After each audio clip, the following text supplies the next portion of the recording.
All right, well, I know it's past 9 o'clock, so a little belated. Let's begin, and let's, as we always do, start with a prayer and a pledge of allegiance. Heavenly Father, we come to you today needing your help and guidance as we work through this year's budget. We always need divine intervention here to enable us to make the best decisions. Help us to consider each item carefully, and as we put this together, help us to be fair with the folks that need our services and to be fair with those who foot the bill. We just turn this meeting now over to you in Christ's name. Amen. I pledge allegiance to the flag of the United States of America and to the republic for which it stands, one nation under God, indivisible, with liberty and justice for all.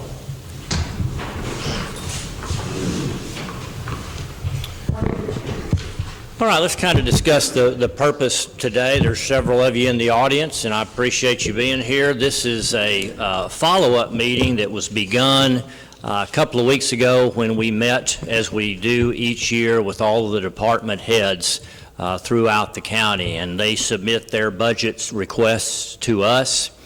But there are other items in addition to their individual departments that we have to make decisions on, one being settling up on what's the overall tax rate going to be, and we factor in what all of the county budgetary needs are to the best of our ability, and we have certain parameters that we've got to abide with. You know, Senate Bill 2 created some limitations for courts throughout the state of Texas that require us to have voter approval should we go over and above a certain threshold. And I think that this court this year is committed to certainly not making a move that's going to require voter approval. But we do have some big ticket items, or what I call big ticket items, that again weren't necessarily designated in each one of these departmental meetings or budget requests. Some of these are items that I will recommend to the court, but I want their approval before I go and finalize any numbers here. Barbara is here with us to provide us with some guidance and some of her background. She is the most intimately familiar with our books. I can assure you of that, and she is very good at what she does. Carl guided us for many, many years, and she has taken over and complimented Carl very well in this transition. So we've got several items that Barbara and I went over yesterday that we will discuss today. And after that, it'll enable Barbara to put together a budget that we'll need to submit by the end of August. And then in September, we will finalize that budget with a vote, with also a tax rate that will be voted on by this court and submitted. It's going to be posted in the newspaper. And so again, this is just how we work through this process, and we may end up having another meeting like this before it's all over with, but this just gives us a chance to compare thoughts and ideas and again, to put those final pieces together of this budget. So, is anybody warm in here? Was the temperature okay? What do you have it set on? 74? Okay. Anybody gets warm or cold, let me know. Barbara, I've got David Colley here, and his time is valuable. Why don't we jump straight to his discussion right now so that we can get him back to work. And as you all know, because you heard him during his presentation a couple of weeks ago when he brought us his budget requests, this is an important transitional year for our district attorney. We've got a new district attorney coming on board who has been our assistant district attorney.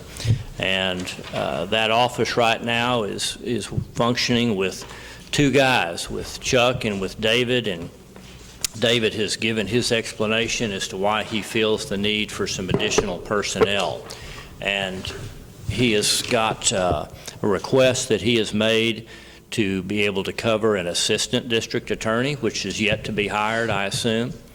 He would like to have his secretary back, as they have had in years past, but have not had for the last 3 years? 3 years? He would like to have an investigator, similar to what Paul Lindsay serves John Mark Coburn as. He would like to have a legal assistant, a paralegal. I'm not sure exactly what you call that. So, in other words, he is asking for an increase in the current staffing of 2 people up to his wish list of 5 people. Is that about right?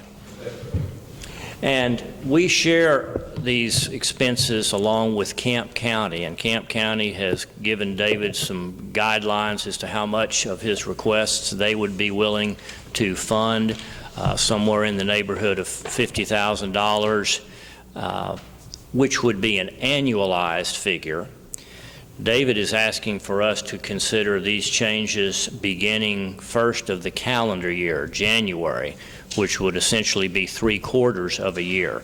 So I'm going to talk in terms of both annualized figures and a 3/4 year situation, because the expenses would begin in January, these elevated expenses. And so Camp County has said we will contribute an annualized $50,000 toward this effort, which over 3 quarters would be $37,500.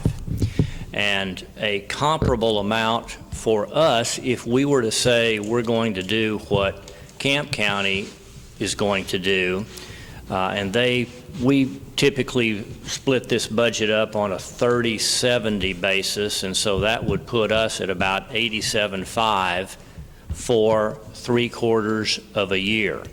And if you approve that, of course, that would mean that $87,500 gets annualized next year somewhere around $120,000, something like that. David, anything else you want to tell us about as we begin this discussion here, or you kind of want to listen? And how about coming on up here? Maybe you can sit at this table while we're discussing this, and we've got plenty of mics down there, and we'll keep you separated if we can. Maybe sit down here at this end of the table.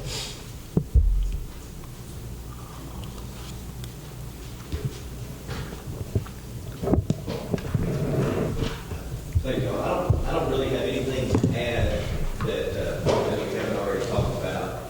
I want to be available in case y'all had any other questions. And then also, and I don't, this is the budget stuff is beyond. Pull that mic down there by you, would you? We're recording this, and folks at home may want to listen to this. The county budget's beyond the scope of my work for the county, and so I don't know, if you're looking to, if you're looking, see where we get this money from. We'd like to do something where we get it from. There may be other, ways to adjust where the money comes from, and I want to be available in case, y'all needed input on that, wanted input on that. But as far as it's what I need to run the office efficiently, to get the docket under control, to keep cases moving and people out of jail, and really contract people in jail. Then I need what I've asked for. I understand it's a big request, and so I appreciate whatever y'all can do to help out. I don't want to lose, I want to be fair to Camp County, and I don't want to lose the money they put on the table. And so, but whatever, if y'all have any questions for me, I'm glad to deal with those. 5 people is what you'd like to have in that office. If we were to match pro rata their $50,000 annual commitment, what would that enable you to do, and how would you spend that money to achieve at least part of your objective? It would enable me to hire an assistant DA, absolutely have to have. And then either, two other staff people, depending on their qualifications. It could be 2 legal assistants, it could be a secretary and an investigator. But basically 2 other people, which which would be, it's not the full wish list, but it would be so helpful to, accomplish these things. It would get you 4 out of your 5? Sure. It would. And including myself, Yeah. And maybe not your 3 highest paid people.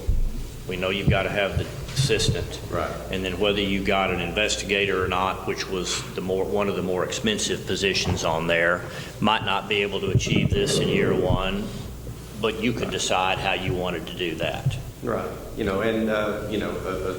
A very qualified or 2 qualified legal assistants, could help cover that grant.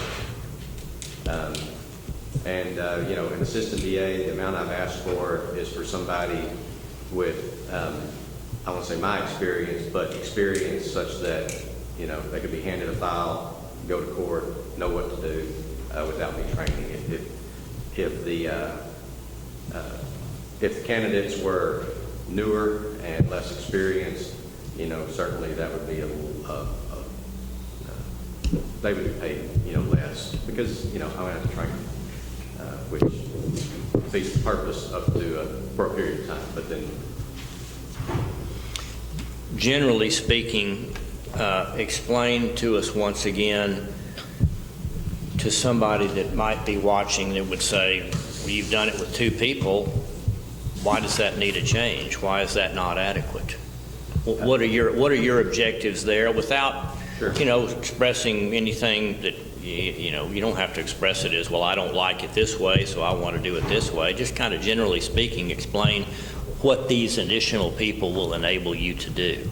Well, here's what's been happening over the past, 3 to 5 years. Our county's growing. The cases are growing. We're required by the governor's office in order to keep the whole district available for grants to move cases at a 90% of within. I'm not saying this correctly. To have complete a case within a year and have 90% of our cases being handled that way.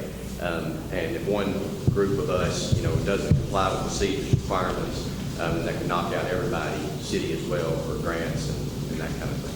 Okay, so that's a requirement just that has to be done. In addition to that, we've seen the docket grow. It continues to grow. It's taking longer to get cases to trial. And we've seen the numbers of the jail. 5 years ago they were holding steady at 100 to 115 every day. They had more room for contract, federal and out-of-state inmates that bring money to the county.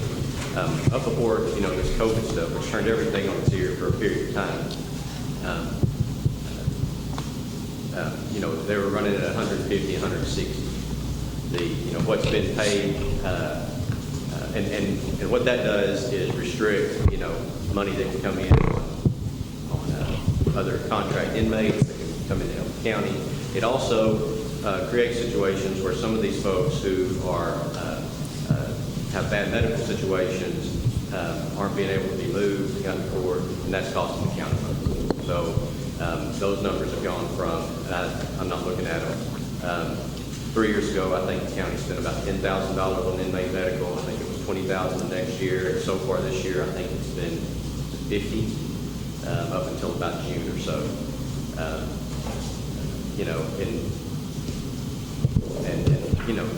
The reason for that is just like any of the rest of us. We go in the office. We need to get these things done. We have to deal with the emergencies first, and other stuff gets pushed back. And so, with the staff to, handle the clerical work, the legwork, then me and the assistant DA will be handling cases and moving cases. And when the jail says, hey, we got this person who's about to, we have to take the, dialysis however often, are you able to get to that? Then, yeah, you can get to that. So ultimately, I'd like for it to be an investment that saves the county money, and it keeps this upward trend from continuing, gets a handle on the docket, gets the jail under control. Thanks. Any questions for David? Yeah, I'd like to, the sheriff says crime is down. Crime's been going down. Our population hasn't changed in the last 10 years or 20 years. And then all of a sudden, we need to spend $100 and something thousand more dollars to the county. It's important to the taxpayers. The concept that the appraisal district controls our taxes. The taxpayers pay taxes based on this commissioner's court. We make a budget, we spend the money, and the law says we got to have a tax rate to pay for it. And so with this, the taxpayers should know why that we would need to all of a sudden spend an extra $100,000. As a taxpayer, I'd like to know, you've explained some of it, is the case is any different? The sheriff says the crime is down. The cases are down a lot. And you say we have more cases, or is there different cases? And then the other question is, what does the district, that bailiff, have anything to do with the district judges? Does he investigate or just keep order in the court, is my question. Okay, two questions. I mean, number one, I don't want to speak to, whatever Sheriff Ingram has said. I don't know his exact, quote. If he's talking about county cases, if violent crimes are down in the county. I mean, I know he made campaign comments regarding the amount of crime. I don't know if he's speaking for the city as well, but the reality is, our docket's bigger than it has been. It's been growing. It's like anything else, once something gets to a certain point, you're just doing emergency management. And as far as the jail population and what y'all spend on medical, I mean, that speaks for itself. Those are just hard numbers. As far as the bailiff goes, he keeps order in the court, and then it seems like a few years ago, y'all increased his duties, or the judges did, and y'all acknowledged that. He is, at this point, in essence, the court coordinator. And so it's a full-time job that and I'm speaking out of turn because I'm not his boss, but I know that when I need a setting, when I need something set with either one of the judges, it goes to him. He calendars that. He handles all that, sends it back, and then we e-file it for the judge's signature. So when he's not sitting in the courtroom, making sure everybody's safe, or monitoring the front, because taking temperatures and that sort of thing.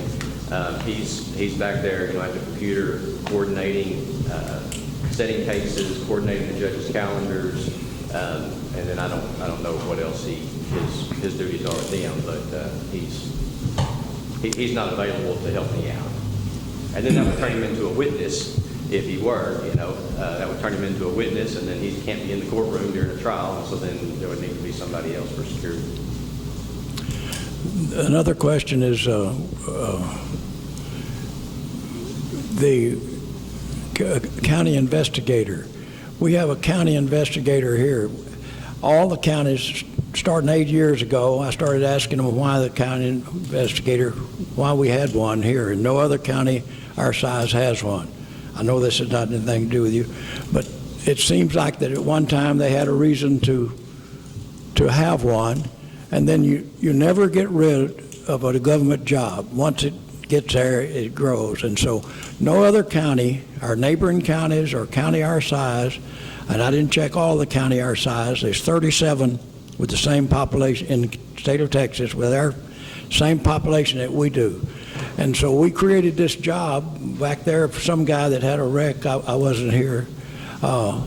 And so now we just keep one. Now I realize that he does it. So when I question these other counties, through the couple of years that I questioned them, they said, I said, who does that in court when you have the court, county court? And they say the sheriff provides them with somebody to, I guess, a bailiff or whatever, a county. Why they need a law enforcement for reasons I think you just stated for district court, probably the same reasons. keep order and have him in there. So that's it. But other than that, he's just doing part of the job that the county attorney ought to be doing, or his office ought to be doing, as far as I'm concerned. Why are we the only county? And if you create this job investigator, I promise you, the way government works, what I've seen in the 7.5 years I've been around here, once something's created spending, you don't stop it. You know what I mean? It goes on forever. Except for purchasing agent. That's all my comment. You know, and I'm not asking for you to create a certain position. You know, I'm asking to be able to hire an assistant DA and a couple of other people who are going to be qualified to accomplish what I need to accomplish with this document. So, I don't know. I understand what you're saying, but the taxpayers, they need to be considered. It's our job, this Commissioners Court, to control spending or approve spending. And so if we approve spending, the taxpayers have an interest, and they should be informed. And I think we've done a good job of keeping our taxpayers uninformed in my 8 years here. So anyway, that's just my opinion. Okay, thanks, sir. Got a question from the audience here. I believe Chris Bryant is the investigator. No, he works for the sheriff's department. Yes, he works for the sheriff's department, but anytime that I've had a complaint or together, that's been engaged or to Chris Bryant, he's the one that's come out. Yeah. Well, because we don't have anybody who can, so, you know, I if mean, you have he's somebody. designated the investigator forever. No. I mean, you can nod, but he doesn't work for us. He doesn't work for you, but he works for the county, and he's the investigator for the office. I mean, that's what, whenever Mr. Bailey has referred me to someone, Chris Bryant is who he's referred me to. I don't know if I refer to somebody, if I say, somebody calls me and say, I got this problem, I live in the county, you know, my response is, depends on the circumstance, but I might have to say, well, just call the sheriff's department and make a report and handle it from there. If it's something that's beyond that, I might say, you know call Chris Bragg and he knows what he's going to take care of it and do it right. So, it's a nice referral for you. Well, I mean, I'm just saying that's who I've been charged with when I've had a complaint. Sure. So that's why I'm asking if we need another investigator on top of having that county official that's supposed to be. I need an investigator to handle things in my office related to moving cases. The sheriff's department still needs their investigators to investigate crime. And if there's a situation where, you know, a crime has been committed, you're the victim, you know, then I might say, you know, give Chris a call, because if there's a way to take care of it, he's going to know how, he's got the experience. So that's. What kind of salary are you looking for an investigator? I would think the investigator would need to make what the investigator of the sheriff's department makes. I think there's a scale that between 40 and 48,000, something like that. Buffalo. Basically, you're going to need a legal assistant, someone who's able to look up precedent.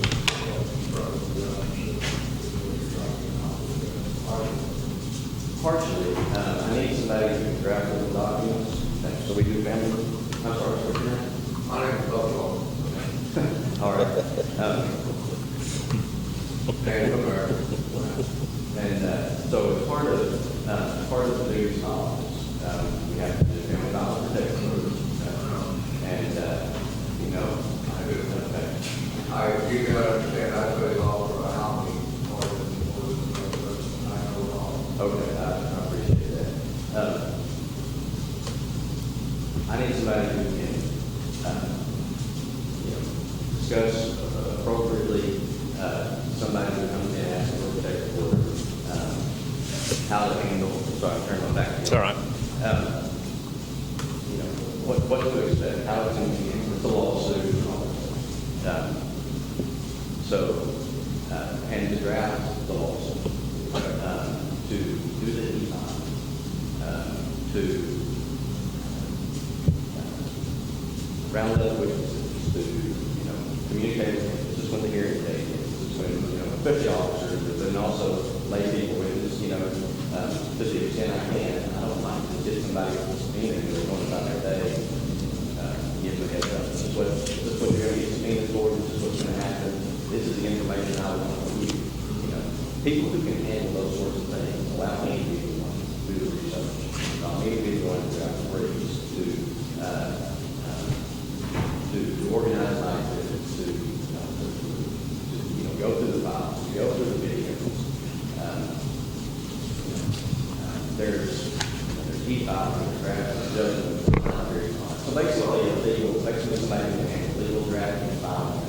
Right, well, the reason I was asking is, can you not find a person that you can get to handle several of those arenas all at the same time, primarily because looking up the president, doing all those other jobs, technically fall under the legal assistance position.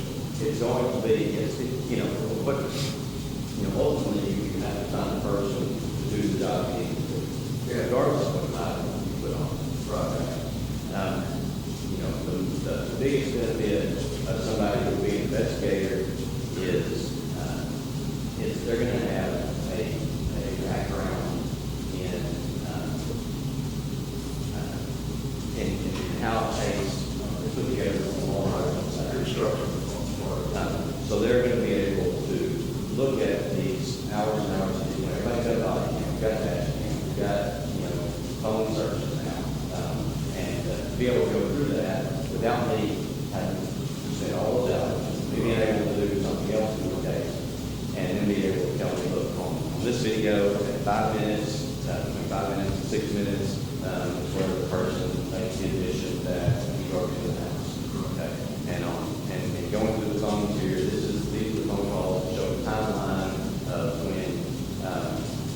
when the fight started, when they took a picture of the dead guy and made a joke about putting a man on the face, stuff like that, and stuff that that you got to have. The reason I'm bringing these questions up, in today's economic environment right now, and our major problems we're having in this country, for this board to come up with major new expenditure within the county, we have a lot of citizens in the county that are suffering right now, trying to make ends meet, and to add more money to their is a really questionable move on the part of the officials. And this is why I'm trying to decide, well, can you find this in one person collectively that can do a lot of this work without increasing us to $100,000 or $50,000 With the volume of work, I need to cover. I really need to cover. I'd like to have an assistant DA in 3. I understand exactly what you're saying. And I'll make it work with whatever I can. Yeah, I really understand what you're saying. It's like, I'm not looking for a title. I'm looking for people who can get the job they do and who can be paid appropriately. Okay, thank you. Commissioners, any questions? This is one of our big ticket items, no, without a doubt. Would this cut down or cut the money up to the county, like you had to speed up the courts so you could get more money coming in? Would that help the county? And So here's if you had okay, cases that are on our docket, that need to be put on probation, paying probation fees, helping fund the probation office, paying their court costs back, paying their fines, although I think the county only gets a minimal amount of that. That helps fund other areas of the county because they're paying for it now, instead of showing up for docket calls, for years before we're able to move them. To keep the jail, okay, so in the jail, y'all may know this better than I do, but, say the jail can hold 212 people or something like that. Well, there's restrictions on who can go to and who has to be separate and, those sorts of things. Well, if you're at 160, that's limiting the number of federal inmates who are paid however much a day to the county that bring in revenue to the county. Well, if we're down at 100, or less, well, that's a whole lot of space for that. And when the sheriff will be comfortable with that, and invite those, other folks. So and just statistically speaking, the more people who are in jail, the more of these folks we're going to have who are having to go have dialysis or whatever, and then that's costing the county.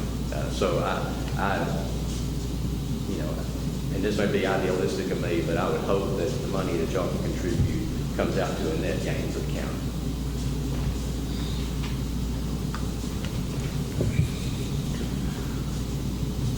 Anyone else? Was that receptionist that that quit 3 years ago, was she full-time?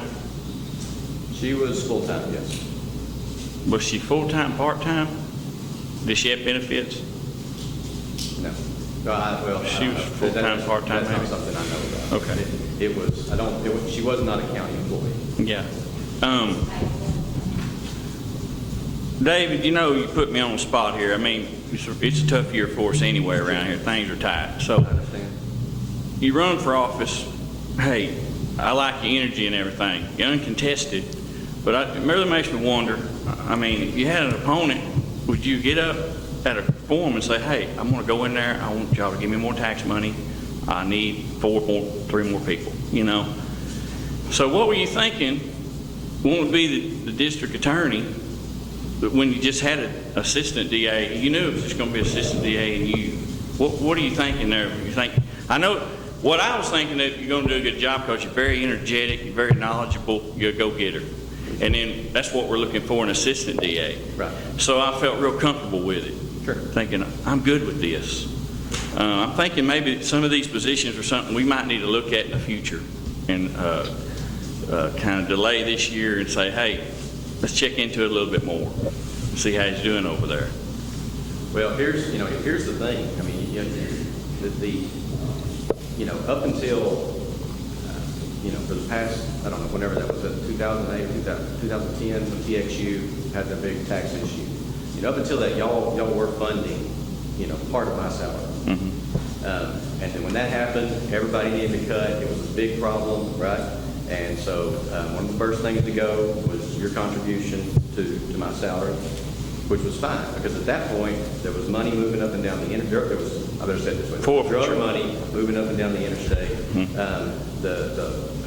There was money coming, they were finding on buses and that sort of thing through interdiction. And there was a big account right there to lean on, okay? And that's, and that's, makes a lot of sense, whenever there was that much money sitting there. Yeah, that was a good thing. Why burden the account? Right, Mm-hmm. it was there. It's not there anymore. It's gone. Yeah. I mean, that adds to the problem I'm talking about. Right. It's things are tight. So, It's a tough time. So, so they're if you don't come up with something, then there's not. what do you think about next year's schedule anyway? Since I'm thinking we may not even have district court till after January, maybe at the earliest, possibly. We're not having it now, so you're doing everything settled out of court and There's whatever. some settling out of court. You're staying plenty busy. I understand, Sure. I mean, but I've got a hearing. what's that court as far as jury courts and such? What's that going to look like next year when that opens back up? Going to be a pretty good backlog. Yeah. But I mean, you can only get to so much anyway. You can only get to There's so many anyway. days in a week. You can only get to so much anyway if there's just 2 of you. If I'm spending all day doing e-filing, drafting judgments, which is That's what you do. I know. That's the thing. As opposed to giving that to somebody who is adequately able to handle that at a lesser fee, then yeah, you can only do so much. It's like, But if I've got some staff who can help me out on that, who can do that sort of thing, who can, chase down, whatever rabbits need to do, then, I can be moving cases. And, the judges are available. They're available now. Like I said, I got a hearing at 11. So that's, You got some backlogs for jury cases? Yeah, well, there's 700, and until they plea out, they're all jury cases. And so there's, whatever, 700 something here.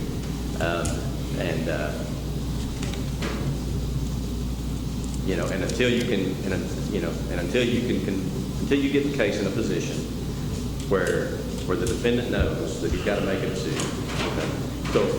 So generally, defendants are not people who, proactive, make decisions and make good decisions, okay?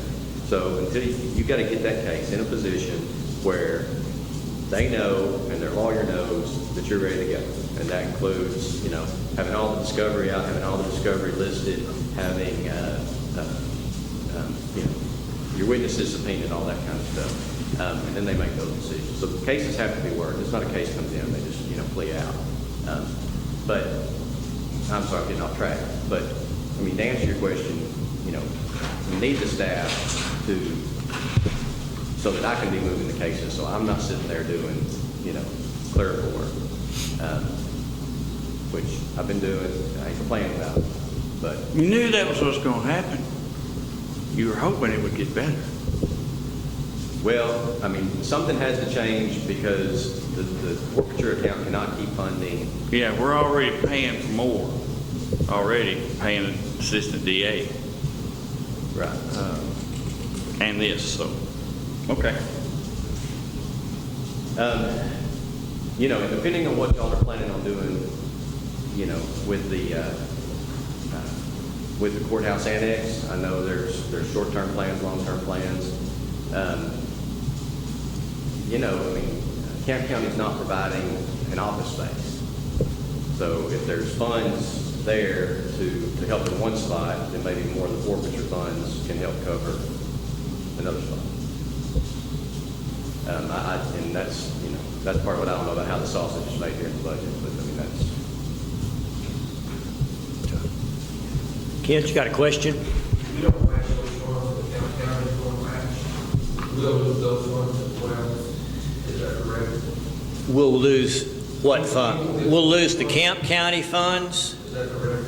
Well, I don't think that they're going to want to say, hey, we'll pay 50% of the burden since Titus County is not willing to pay any. I think we're still going to maintain a 70-30 ratio. They're just saying that's as much as we can do. We believe that it's worth that much. We know it's not going to fund his full request. We're willing to go partial way. So what I'm saying is if we say no to all of this, we're going to keep, are they still going to give the 55? I don't think so, no. Off the table as well? No. Okay. All right. I'm going to give you one more question. I've got to limit some of this public time here. Go ahead. Is Morris County not putting any of them? We're not part of, they're not in our district. Okay, they're not. Okay, so the legislature says that our office covers the county tax. Morris County has a county attorney with felony jurisdiction. He's his own. Right. So they do not fit the bill for my work because I don't do anything on it. I don't have any authority to prosecute cases. And do you, in the last year prior to COVID, how many trials did y'all have, jury trials? Let me think. Just a ballpark. Yeah, I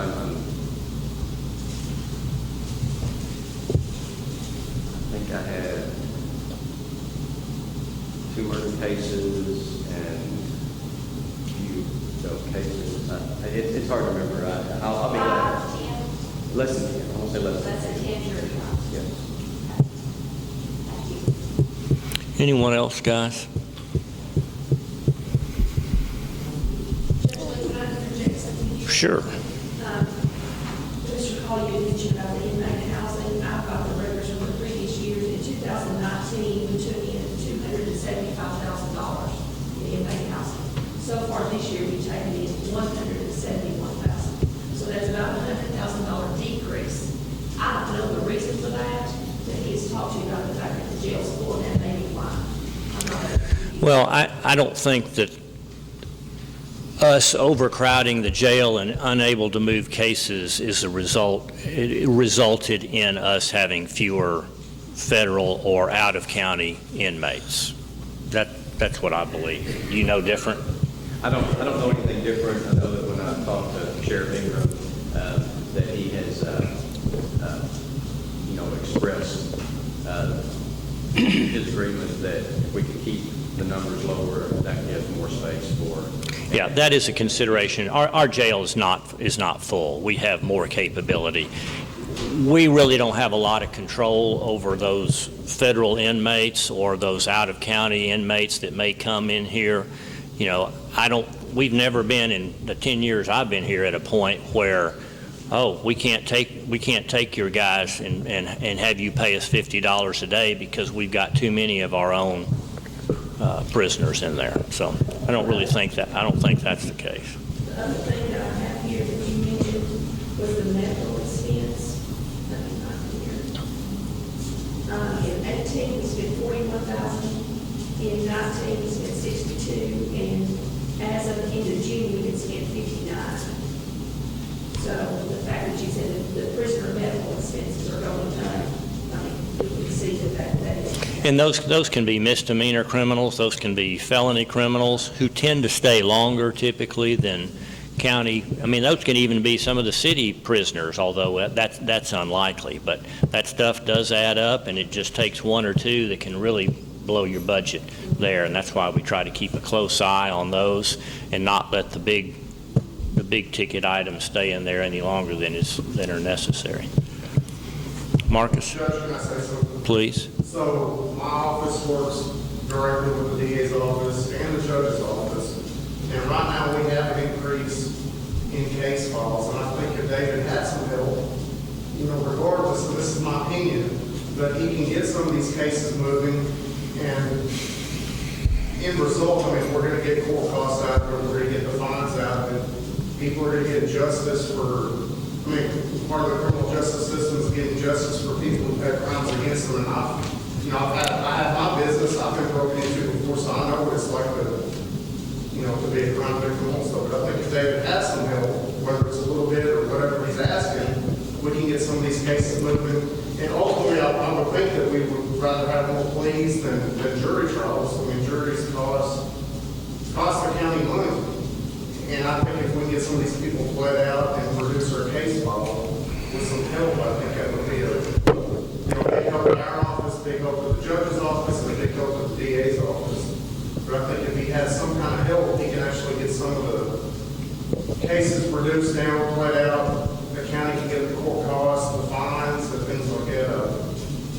Thank you. Right now, we're just sitting. The jury trials, we're not having jury trials, and that's because of the Office of the Court Administration and because of COVID. But if we can get some of these cases played out, and we can have some help, then we can get the court costs and fines and things like that. So I did talk to Tim, and I relayed that to you. Tim Ingram, I'd like him to speak for himself, though, but he did say, having some help in there would help pay for itself with some reduced, getting fines paid.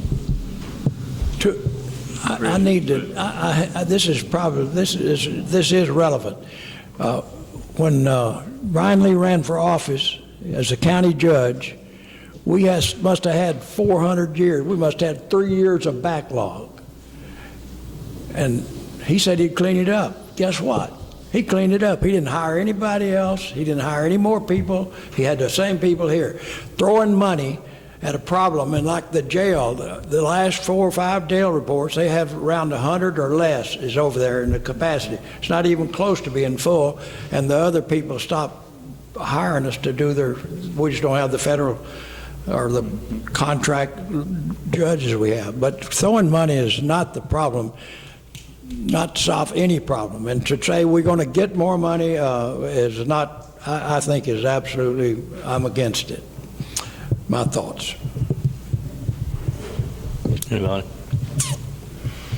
Well, I'm going to give you my opinion on this. I do have a bit of a different perspective than the commissioners because I do work primarily in this field, and I understand what these different people do in office. I have no comprehension of the magnitude of the level of severity of the cases that you deal with. I understand what our small misdemeanor docket entails. I do understand how long it takes a lot of your cases to get settled. 2 years, 3 years, 4 years. I don't think that that's the norm. I don't think that's what it ought to be. And that affects not only that individual who's been charged, it affects the individual whom the crime was committed against. And I don't think it's appropriate to spend that kind of time waiting for a case to ultimately be adjudicated. I don't think that adding 2 people to his net staff of 2 right now, which is inadequately staffed right now, has been for quite some time. It's not my job to question that or to give advice or to recommend, but I think that to add 2 people to that staff is not unreasonable at all, and I think there will be tremendous benefit come from that. David can only do so much. An assistant DA can only do so much, and you don't want these highly paid individuals doing work that somebody else could be doing, a paralegal, an investigator, even a secretary. My recommendation is that you give him the 87.5, that you match what Camp County is doing, and enable him to build this staff and this office up to what it needs to be. David is not going to abuse this. I believe that. I've thought about this a good bit. I think it's a very reasonable request. He's not going to get everything that he wants. He's going to get part of it. But I believe that that'll get him down the road for a couple of years. And I'm sorry I can't give it all. You know, we just can't give it all. I'm not sure that right now you need that until we see what this docket is going to look like. And you may decide come January 1, you don't immediately need to fill those positions. Well, that'll be your decision. You may need to have them already filled before January 1 gets here. But I think that this is a reasonable request. But we do need to make a decision here. This is one of our bigger ticket items on here. And I appreciate everybody's comments and questions. They're all valid.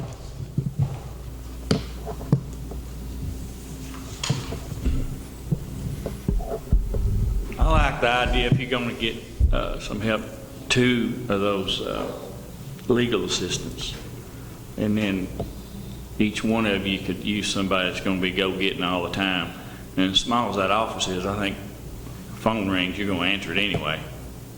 Yeah, I don't. I've never been a big fan of having a person just fill their phone. Yeah, yeah. I mean, if you deal with something, you know, if you deal with something right then, you don't have to put it on the to-do list and do the whole big thing later. Mm-hmm. And they do a lot of investigating anyway. You know, it's all investigating. So what would that get? 2 legal assistants? What would that be?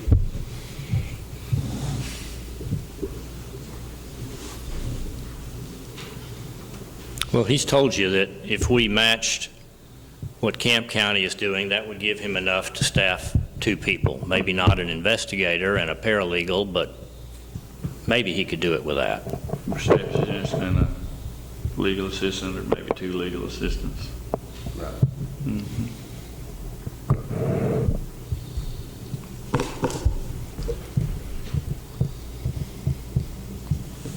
And that proportionally matches what Camp County is willing to contribute, and so that we don't lose out. Yeah, I don't want to lose that out.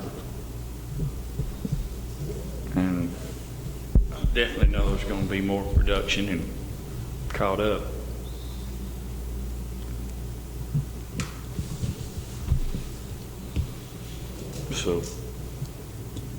So that's what the 87.5 would be, even if we don't even spend it all off those 2.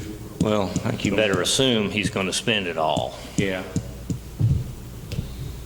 Don't assume he's asking for something that he's not Yeah, going to utilize. instead of- I believe he's going to utilize. I don't The think, 175, he's trying to 7. achieve this. You're going So to give him this. Yeah, and I understand it's being reasonable because, you know, we asked for all of those. First is the ideal, and then we're trying to cut it back some and use what's coming in. So That also put, any kind of supplies, equipment, that, CLE expenses, that stuff back and forth. We'd maybe put one in y'all's office pod over there you're in now, and then just use one, that one office across in the tax assessor's old office. Would that be enough room, or do you still want to add on and put one more office together right there just for those legal assistants, or I would, well, try to squeeze in? I mean, here's, you've been. Yeah. Okay. So, there's my table. That walk-through office. Yeah, there's a copy machine right here, in arm's reach, which is handy sometimes. My files are in filing cabinets right there. Mr. Bailey has his files in his office. There's got to be a more efficient way to arrange that. That's a tight space. Maybe have some storage. Yeah. If you have a staff member, okay. So if the boss is in a different place, Yeah. then even we all act a little bit differently whenever our boss isn't right there. Yeah, I think you want them all together. Yeah, And maybe you arrange want to for put moving one of some your stuff. staff members across the hall whenever you're over here. There's a few things we'll have to work out. Yeah, maybe there's budget for that in the remodel. Maybe the forfeiture account needs to handle some of that if we've got to change some stuff around. Maybe it can be used for that. I don't think any of us want to deplete it because we've seen in the past where we've needed to fall back on it,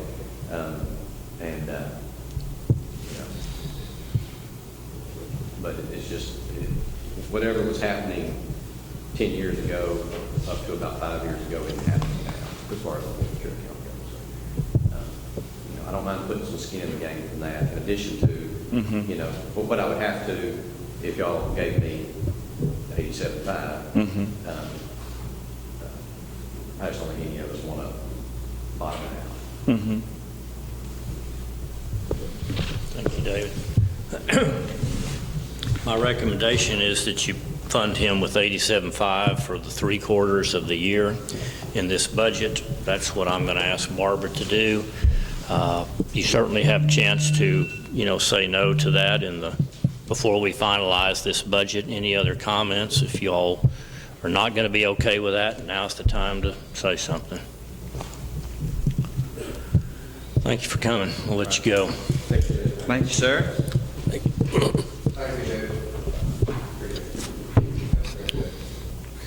Barbara, at 10:05, I've got to be on a call with Chief McRae for a few minutes. I'm going to minimize that. At that time, maybe you can go over some of the things that I don't think there's any discussion about. Just let them know, for example, about, payroll taxes and retirement additional expenses that we're going to have there, property insurance, things like that. But in the meantime, let's talk about a couple of other positions that maybe won't require as much time. We have talked about creating a new title for David Holmes, our primary custodian, and I think some of you have expressed a desire to elevate him based upon the workload that he has taken on and the benefits that he has provided for this county. So I'm going to let you guys kind of lead that discussion. I think that we're all pretty well on the same page there. We do need to discuss what you feel like is appropriate to accomplish your objectives there with that position. So if anybody's got a comment there. David is our custodian. He works along with Rilva, and David came along a few years ago and has really been an asset to us, far exceeding expectations of what custodial staff would do, and becoming very much a problem identifier, a problem fixer, lots of initiative. He has a cell phone. We all use his cell phone a lot. We're not giving him any cell phone allowance. We're not giving him any automobile allowance. I don't think that's a significant amount of personal vehicle use, but there's going to be some because we don't provide him with any kind of company vehicle, and he does use his vehicle to purchase county supplies from time to time. So I think you should factor that in. I think there should be some kind of cell phone allowance, but primarily if you are interested in elevating David's current position and calling him, chief of, property maintenance, whatever you want to do, and then coming up with whatever appropriate increase in pay you feel like is justified.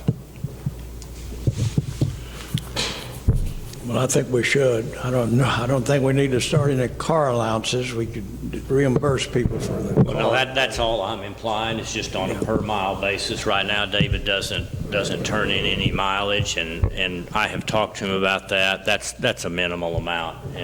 But I believe we should pay him his cell phone. We should help with just like he do us. All of us that are on call, he should have it. And I think his salary is too low. We need to increase his salary. And He's a good asset. I mean, A very good one. he has fixed, solved problems that we were all racking our brains about. Come in, he works 6 months repatching all these walls downstairs and everywhere that were falling apart. He figured it out. He's a sharp guy. He does. I see him, he pulls his trailer around a lot, hauling off junk and taking stuff to shred and burn and stuff. Maybe we need to make sure he can use our little white trucks or something, make sure, use one of our cars instead of theirs, I thought- Because usually something's here. Do we have a truck here? We have the little white. We have the little white Make truck. him use the white truck when he I needs to. think- I hate him use his own personal vehicle for. Well, and he would be. He just Sure, does- he'd be willing to use the white truck, Yeah. but since he hasn't been given permission to Yeah, do that, I just want to think. make sure he can use that white truck and pay for his phone, and we'll discuss some type of pay increase, maybe operations manager or something. He has solved a lot of problems that we set up thinking how we're going to fix this, and he does it. And then events, as far as city events and county events, whatever's going on, he's here all the time. He comes and checks, makes sure who needs in, who don't need in. I came up here one Sunday morning, and I said, let me go check out what's going on. So I just start helping, start cleaning up. Some kind of market was in the parking lot. I was pulling little tapey markers off the parking lot and a cigarette butt or two. And there's David over there with his bags out working on Sunday. Maybe it was a Saturday morning. I mean, he's real reliable. I love him to death. So Judge Lee, I'm all in. I do want to confirm that we are paying $35 a month for his cell phone. say that I again. mentioned to you yesterday that I didn't think he was getting one, but I went back and checked and I did have the records. He's getting $35. Okay, I didn't know that. Yes. Okay.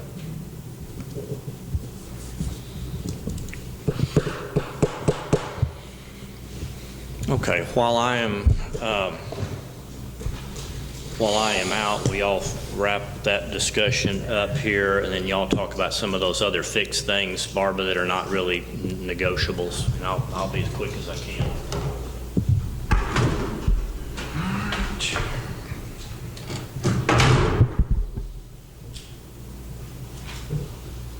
So what is the pleasure of the court with regard to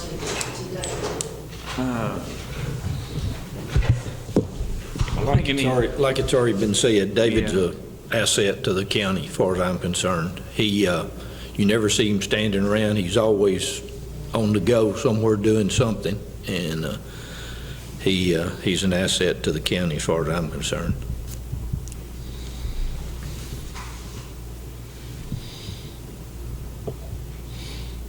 I'm willing to do anything. You ask him, he'll figure it out. So, on that phone, $35, that's kind of an old fee. Seems like everybody gets 40 now, don't they? That's the starting rate if you pay on somebody's cell phone, $40 a month. They range from 35 to 50 to 70. Yeah, and only go up to 70. 70. Maybe go to the 40, but then he's by the hour, so we need to give him a raise. Did we discuss that here? It's so much more an hour. What is it now? His current rate of pay is $14.58 an hour. Well, I think we need to raise that about 15%. Did you say 3%? 15, 15%? yeah. Maybe 10.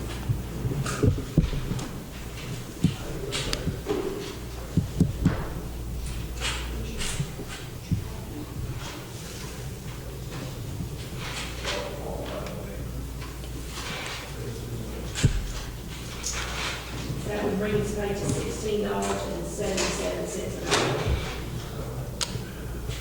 Well, I recommend we do that. I like that.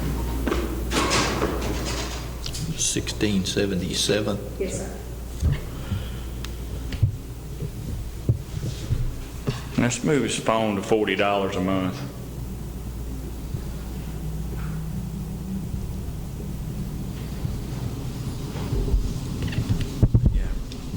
And let's recommend he Give him starts permission using that to white use truck if he needs to go, you know.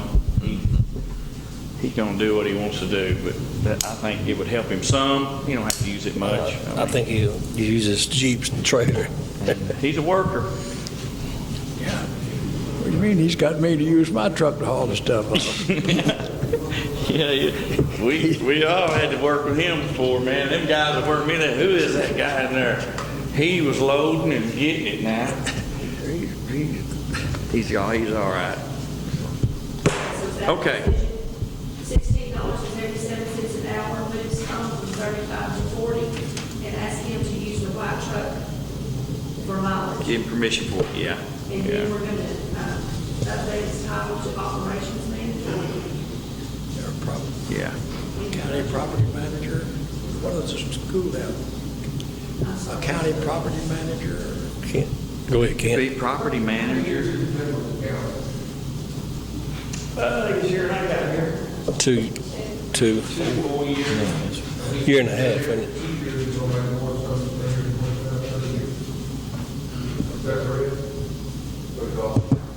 What was You that? need to go here to look again.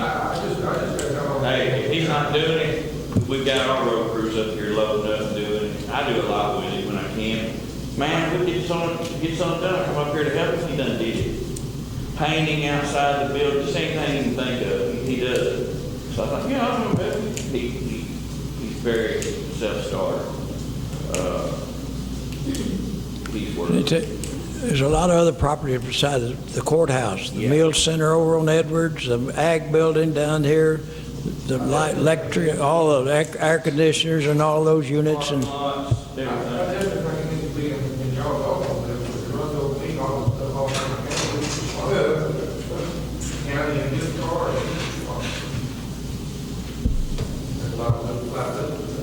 Yeah. Hey. Should I bring something up to the commission? Yes, sir, go ahead. 4 years, we have asked for a budget that is readable by the common man. And our former accountant, quote unquote, never could seem to file a report so that the line item will know what everything's being paid, what everything's being come in, what every person's getting paid, and so forth. We need a budget written that way now. Okay? So that we can get anybody that wants to come in and look at the budget, that will be able to know and understand it. Okay? The layman's budget, let's put it that way. I have observed this nonsense, and I've asked for budgets on about 12 different occasions. Nothing. It's got to stop. The public in this county needs to be able to look at that budget and know exactly what's being paid, where, what it's being spent on, and come into this courtroom and tell you, whoa, stop. That's what needs to happen now. Okay? well, our budget's on the computer. It's on the computer now. Is it in that form, though? Is it in Yeah, that form? I know? Yeah, it's been on there for years. Because I went and looked at it one point, it was not a layman's format where you can just go down the road and do it. It's just like, isn't it on the website, Barbara, just like that printout you got laying right there? Lay it out now. It's laid out just like that printout that she's got laying right there on the website. Okay. It's on the county clerk's website, that's where it's required to be posted. On the county clerk. Yes, sir, but you're also going to find it now on the auditor's website. And there's one change that I already put in place. I'm not communicated to you, commissioners, but there's a cover page that goes on there, and in the past, it said Gerald County, and every department within that is lumped into that number. Yeah. That you could find the detailed line items if you, it's this big. There's a lot to read, but that's how much it takes to manage the county's budget. But this year, you will have within that, you'll see the total county judge for the cost of his office, the auditor, the JPs, all those things will be listed there, which will. Yeah, line item, so you can go through and see exactly what Yes, you're sir, and going then if you want to see the detail of the line item, will be behind that document. Okay, so each department is the line item Yes, sir. behind. Yes, sir.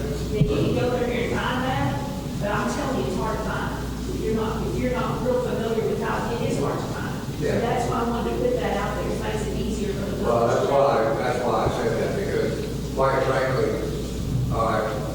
there's a law, as our rules in this country say, the law can't be a law unless it can be understood by a common person.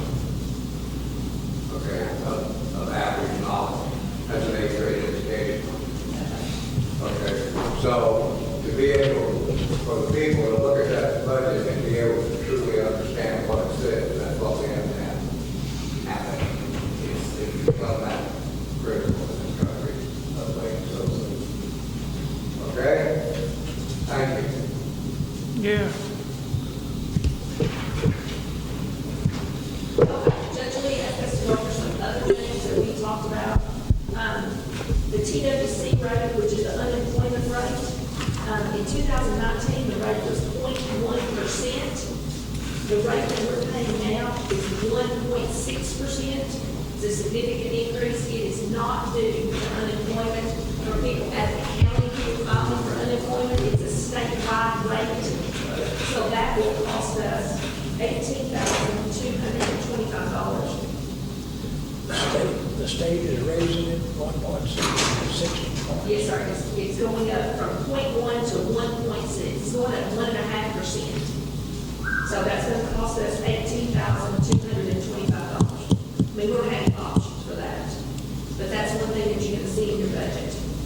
The other thing that you're going to see related to benefits and salaries is the, we contribute to the retirement pool, and the Texas County and District Retirement sets that, and it's statewide.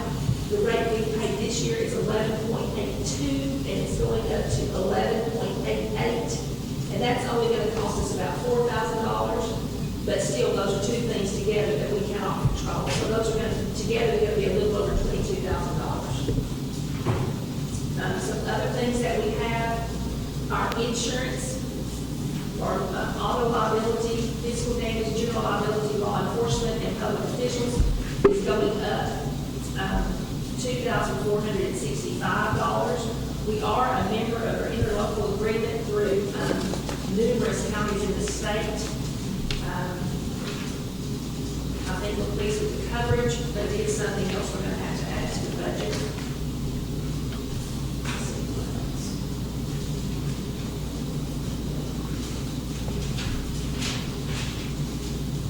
We've talked about office expense for JP 1 and 2. They collect some administrative fees that have been used for office expenses, and instead of those going to a balance sheet account, we are moving those so that the public can see the income and the outflow. And that's about $3,000. I have a 5-year history here to show what that was.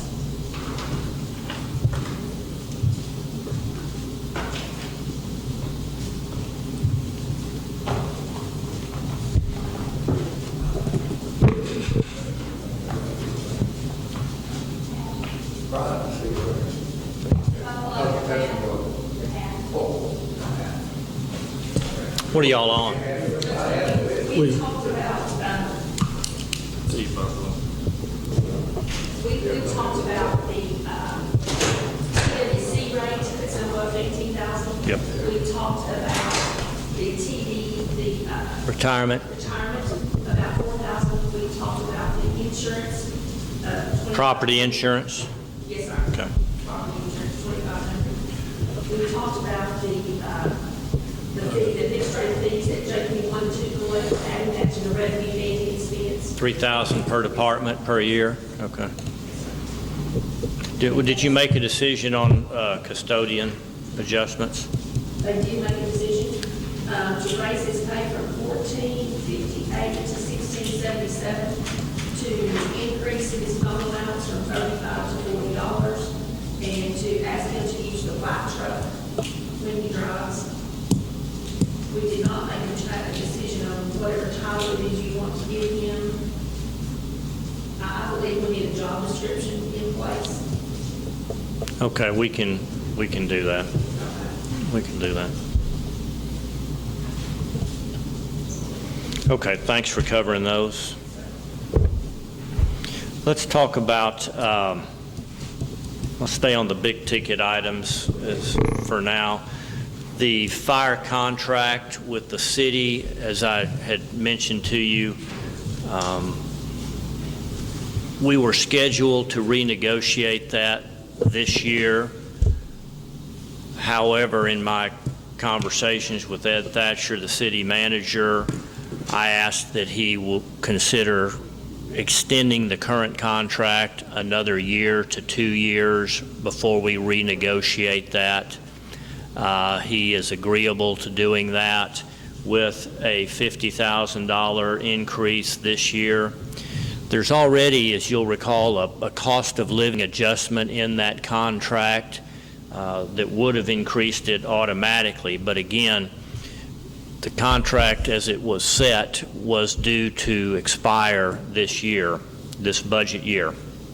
And so he is willing to extend us at least a year, probably 2 years, and in this first year with a $50,000 increase.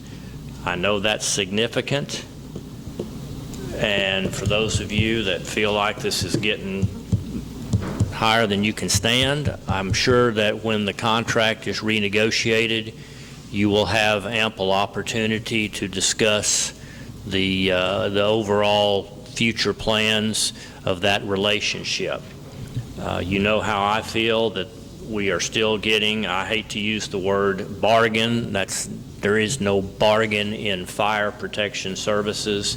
We pay a lot of money, but it costs a lot of money. It costs the city fire department a lot of money to cover us.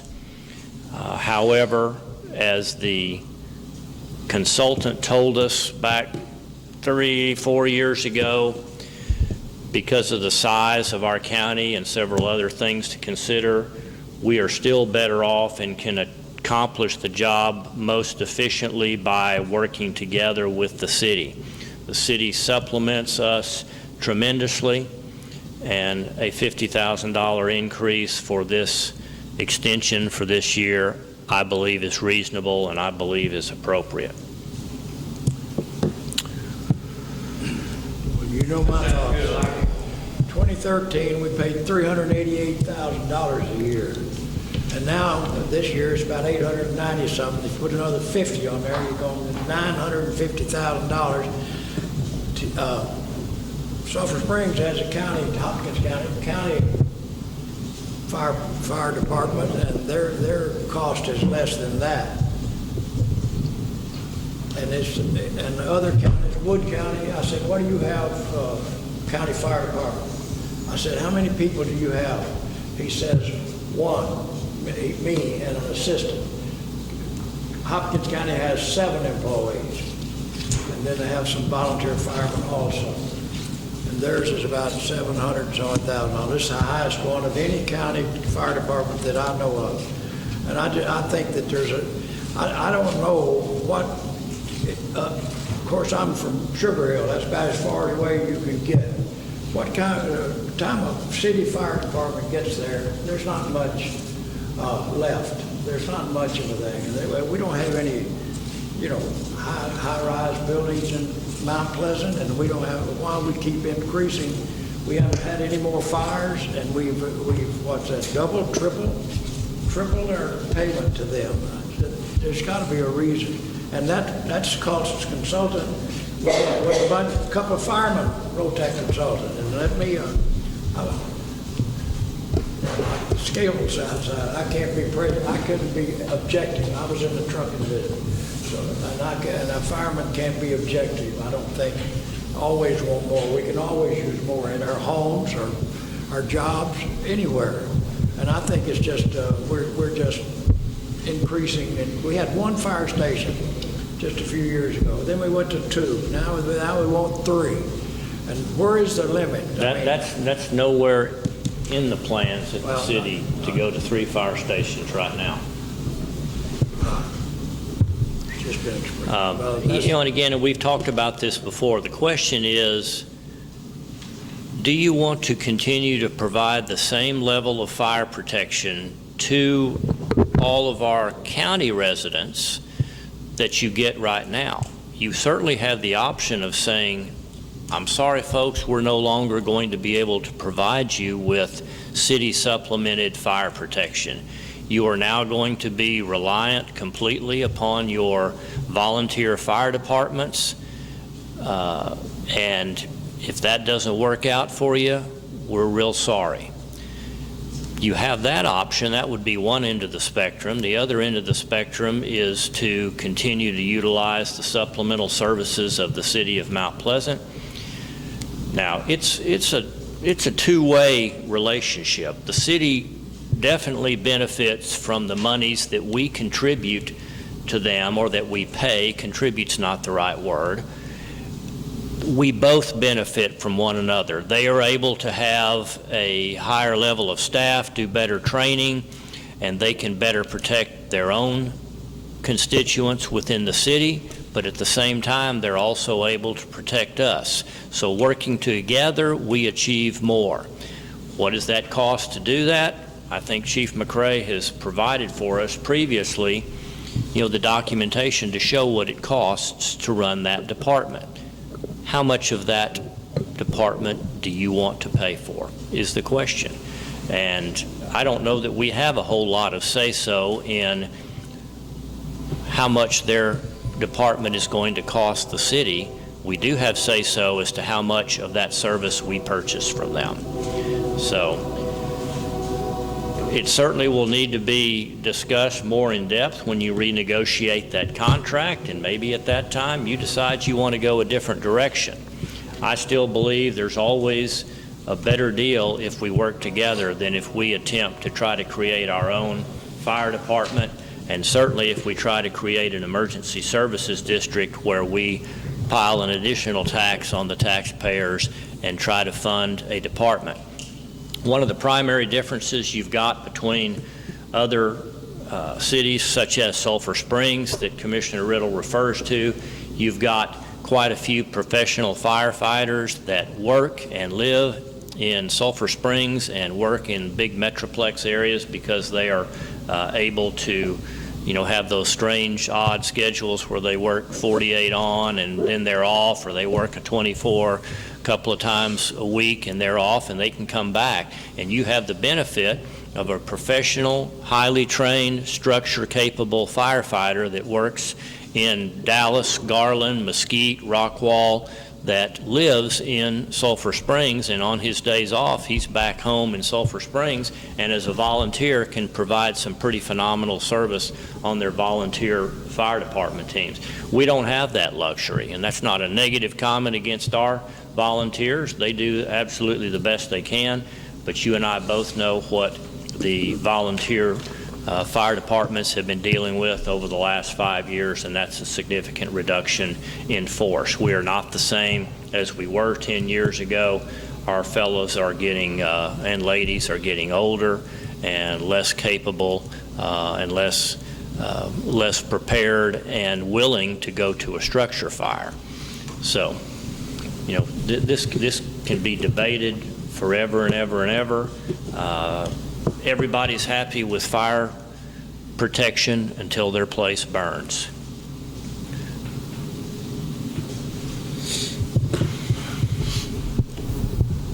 think it's a good deal the city's trying to cooperate this year, and it's been going on all year. Can we just freeze this a little bit? Then the COVID hit, so they're trying to cooperate. And one thing about them, they're just getting better and better and more qualified and more technology. It's pretty amazing. So I'm real happy with that fire protection.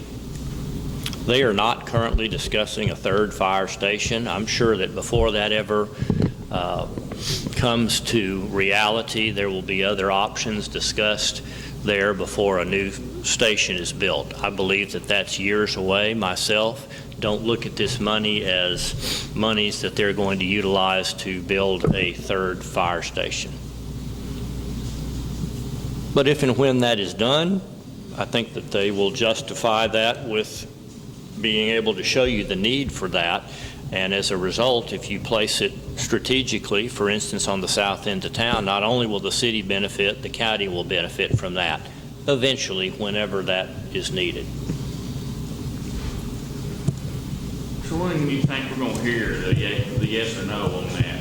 The 1 year or 2 year, or just, if that is his plan now, do 1 year, just add? I talked to him this morning. Okay. He wanted to raise it more than that 50. I said, will you please hold it at 50,000 Okay. for year one and give us a 2-year extension? He said, I will do that. Okay. I said, I don't know what it'll be So next the year. extensions could go up a little bit more. Okay. Extension could go up. We may be able to hold the line next year, but he is committed to me to do that. What, you know what the budget is for the city fire department in their budget? Do I know what it is? Yes.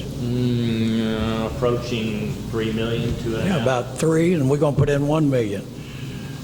And we've got another million in the volunteer fire departments and equipment, more than $1 million. And that, Whoa. Don't misstate a figure. We certainly don't contribute $1 million to our volunteer firefighters. oh, yeah. This year, you're probably, what, about $100,000, then we've got about $500,000. How much is it this year? I've got that. No, not $500,000. What we've done. How Not much it costs. $500,000. Well, you provide them with the new truck each year. $36,000 is the cost on that.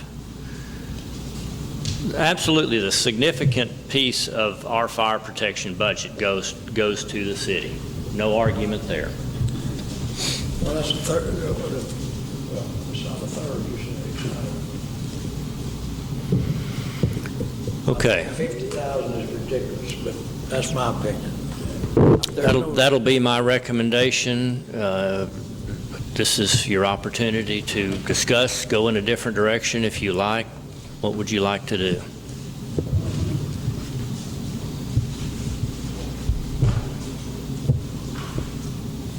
I'm good with it. I'm ready to move on. Just like, you got a good sheriff department, and we definitely need a good fire department to back us. And we do need the protection, because without that, I don't know how our insurance rates would go up in the county and affect all of our tax-paying people, because you get so. Well, that does bring up a good point that we should elaborate on.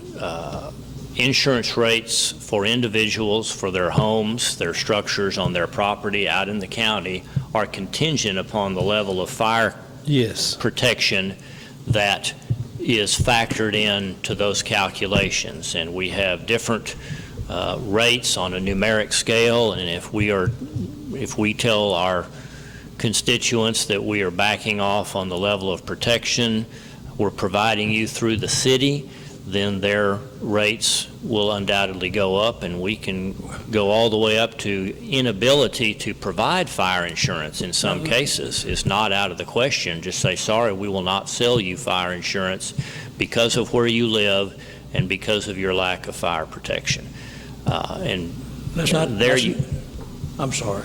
I didn't mean to I was just saying, that is not out of the realm of possibility. We've heard other instances, and we've seen savings that other folks have been able to achieve when their, what do you call that rating? ISO. ISO rating improves they see immediate reductions in their fire insurance or their homeowner's policy. Consequently, if you lose that, you could go again all the way to an insurance company telling you, I'm not going to be able to insure you at any price, up to $200, $300, $400, $500 worth of premium increase. We've increased from $388,000. Our ISO is the very same. It hasn't improved one bit. They haven't gone up on anybody's insurance in Titus County. The ISO rating has. And we've went No, from but some have gone down. Some of them went down. They went down about when it was 388,000, 2014. I don't think it's gone down since then, but it hadn't gone. It has. It hadn't gone up.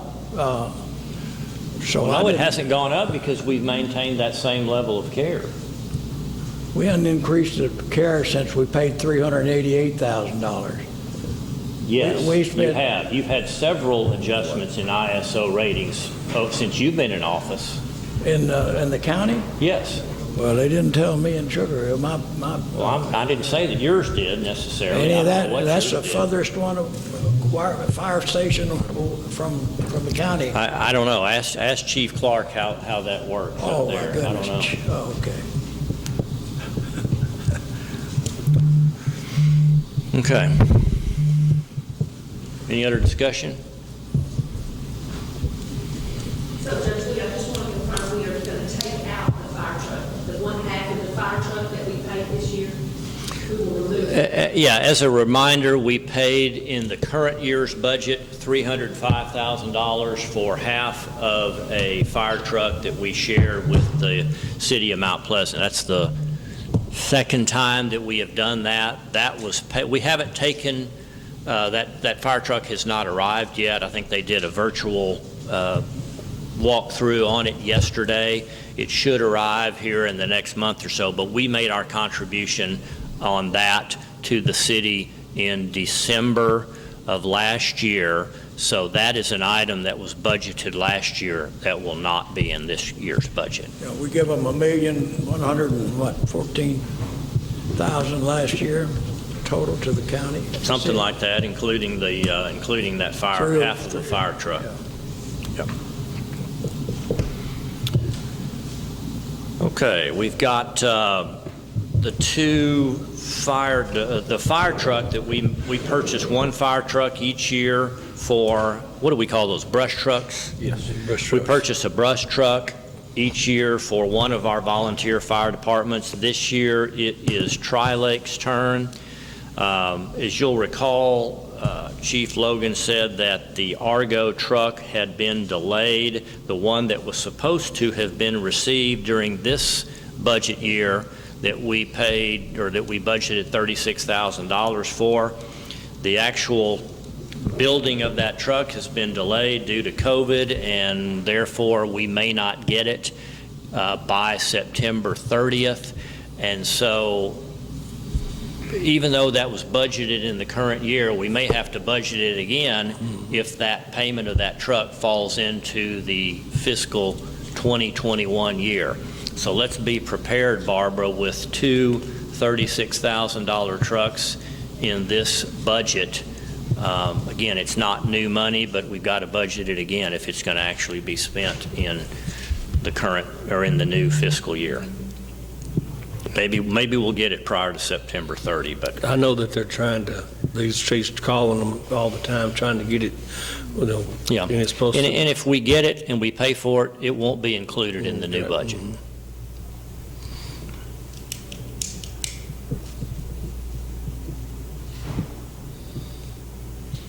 Did you talk about the JP offices? Did you tell me that? Yes? Okay. Let's talk about, at the next Commissioners Court meeting, I'm going to bring to you a contract that has been rewritten to show the relationship between the county and Chief McCrae, who is our emergency services coordinator, emergency management coordinator. And that previously was provided through a payment that we made to the city of Mount Pleasant, and they in effect passed that money on through to him and shared his services with the county. The city asked us this year, a few months ago, hey, we would like to remove Chief McRae's payment from the county to the city, and ask that you would pay him directly. The reason for that was pure and simple. They felt like that when they included the county's contribution to the city, that was included in his overall pay structure, and it made it appear that his salary as the chief at the fire department was inflated because of the fact that the county was also employing him as our emergency management coordinator, and they felt like in order to have some upward mobility in his pay from the city, that they needed to pull that out of his salary package. And so consequently, for the last 2 months, we've been paying Chief McRae the same amount that we were paying to the city. But I feel the need to get a contract drafted that reflects him as an individual that we are contracting with, and not through the city. So we have got that contract ready. I'll have it for you at the next Commissioners Court meeting. Same contract as before with the city, but this time on an individual basis. We currently pay him $1,300 a month, is that right? And it has been many years since he has gotten any kind of an increase from the county. I'm going to ask that you would bring him up to where we have not been adjusting that annually. I'd like to see you give him an additional $200 per month for that position that hasn't changed in several years. And it either goes from 11 to 13 or 13 to 15. I can't remember right now. Let me go look. I want to know that.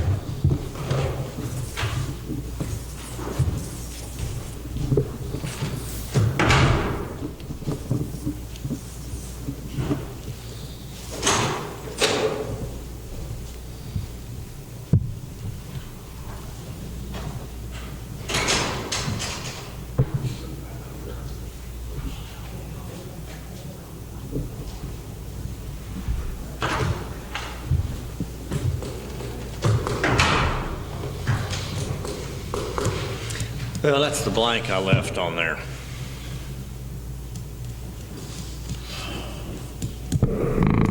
Responsibilities of the Emergency Management Coordinator: serve as a staff advisor to the judge and commissioners on emergency management matters, keep the judge and commissioners apprised of preparedness status and emergency management needs, coordinate local planning and preparedness activities, prepare and maintain a resource inventory, arrange appropriate training for local emergency management personnel, coordinate periodic emergency exercises to test our plan and training, which he does, manage the EOC, develop procedures for its operation and conduct training. That's the Emergency Operations Center. It's a portable trailer that is taken as needed.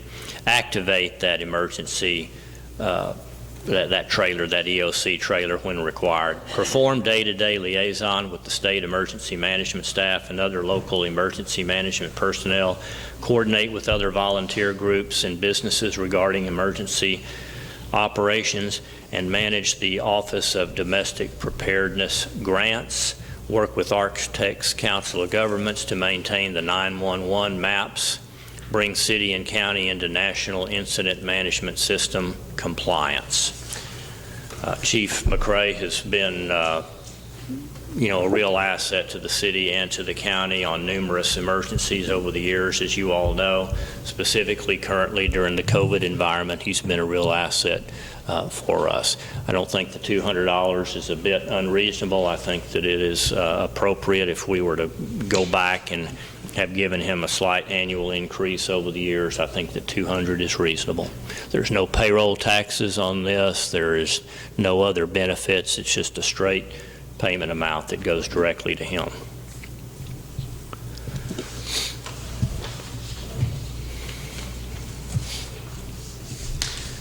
Let's talk about, who was it that had a foreman raise? Precinct 2. Do you want to address that? I was going to point one of my guys foreman and pay him 50 cents or more an hour, like 2 other foremans are. Okay.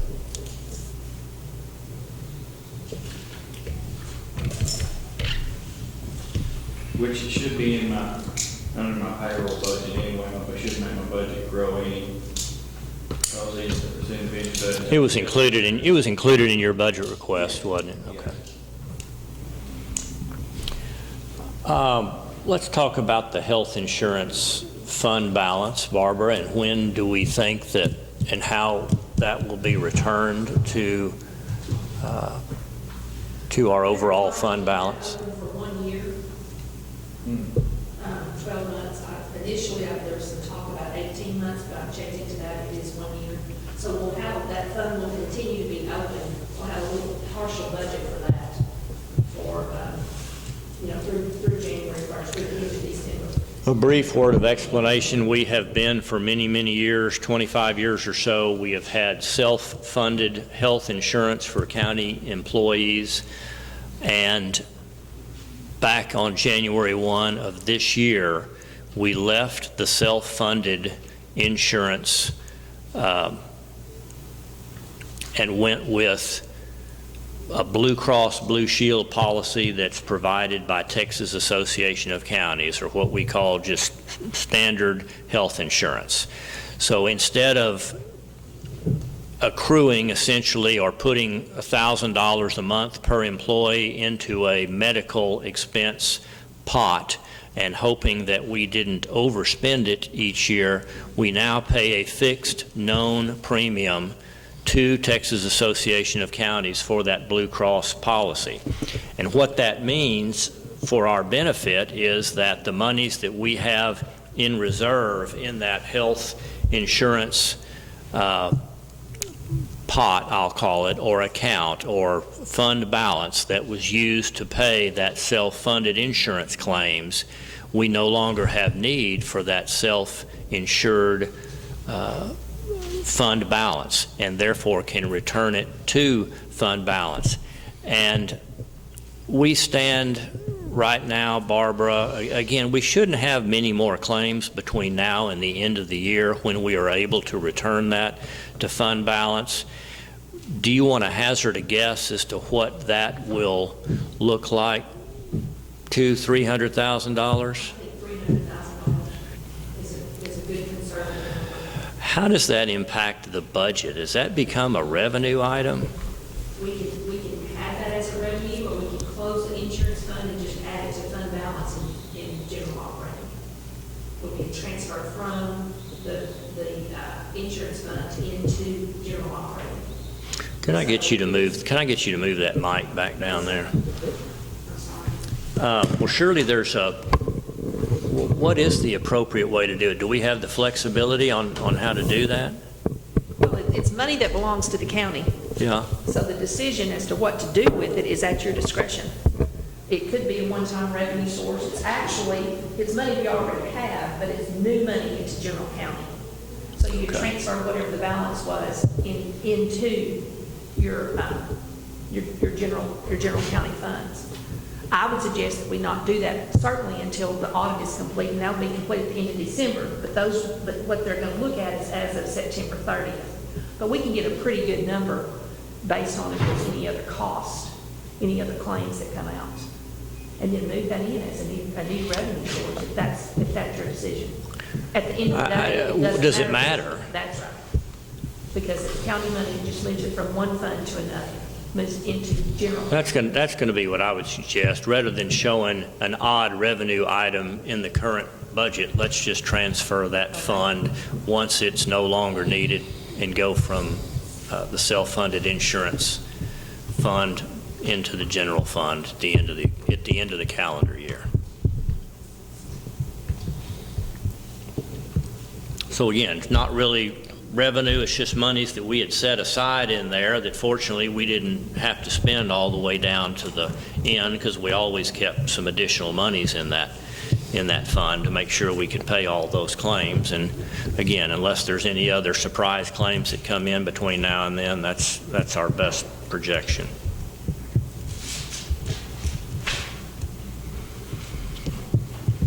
Okay, juvenile probation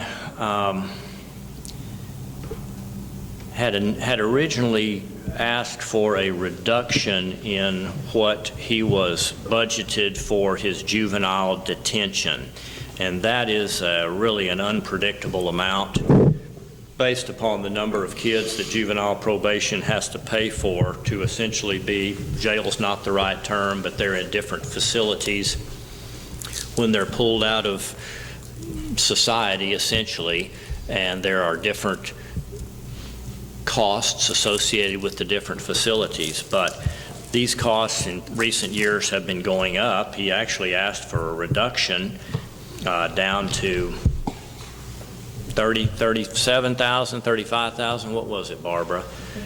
I'm not comfortable with that. I want to leave that at where he's been running this year, and if I've guessed wrong and we don't spend that much, that's great. I just don't want Brian having to come back and ask the county for additional money. So I'm going to ask Barbara to leave that budget at $50,000, and I just want to be sure Brian is adequately covered, because that money can get spent very quickly.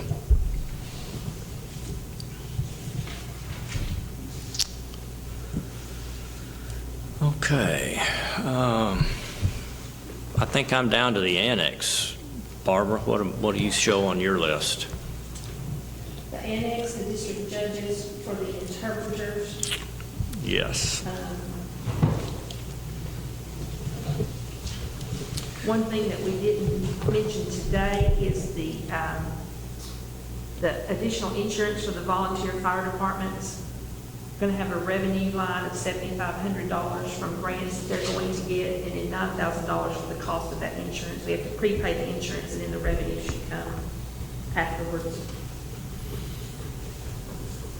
I do want to tell you that there was a lot of discussion with regard to the mileage. I have sent that information out to every employee in the county who gets a mileage allowance. Excuse me, y'all got copies of that? Who gets an a fixed auto allowance? A fixed auto allowance, yes, sir. And just as a review, that's currently the extension agents, the JPs, the constables. Who else? Pam Holmes, election, county attorney. I think that's all. And what we have asked them to do this year, starting immediately, is to start keeping track of their mileage on a daily basis and turning that in monthly to the auditor, so that at the end of the year we've got an accurate picture of how many miles these individuals are actually driving, so that that can be considered next year, same time as now, on whether or not you want to make any adjustments, eliminations of fixed auto allowances, and convert everyone, some, none, to actual per mile requirements as you are all on right now. We do have a big ticket item, but it's standard. It's the purchase of the 4 new vehicles for the Sheriff's Department. Total request is $167,484 and some change. He had previously been asking for 5 vehicles a year. He feels like these Tahoes will give him additional life and miles out of those vehicles, and therefore he can go with 4 vehicles instead of 5 vehicles. The vehicles are more expensive, and by the time you equip them and put signage on them, that's where he ended up. I don't think we had any questions for him when we were talking about his budget request, but that is big ticket capital items. Judge Lee, one of the items that Marcus Carlock had requested for the district clerk's office was $3,000 for computers due to unforeseen expenses related to COVID. I'm just going to have him go ahead and purchase those items through the COVID grant, so that won't be included in the new budget. Is that acceptable? Yeah, and what about for the extension agents as There's well? two. And we They want two of those? Two laptops, yes, sir. And then we've had a request from Ken Wilson for the district judges. One of them got a new computer when COVID first hit, and now the other one is requesting a new computer related to that so that they can do Zoom meetings and have better access. So that meets the requirements as well. I did send out something to all of y'all, to every official. If you had any COVID expenses, please turn those into me. We tried to keep anything that we had that was marked COVID. We've got a file with that, but we will be getting with you to say, this is what we received, this is what we're going to report, is there anything else? We've asked everyone to give us anything that they've done previously by August the 17th.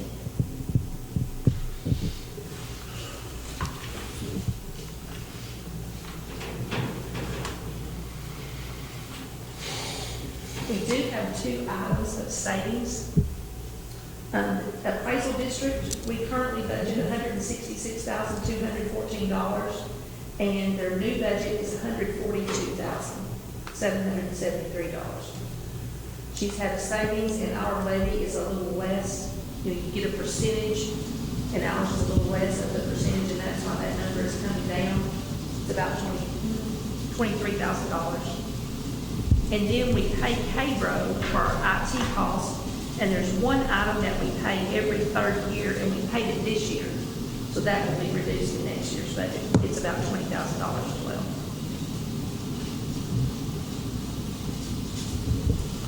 All right. Let's talk about the interpreter that is used by the district court.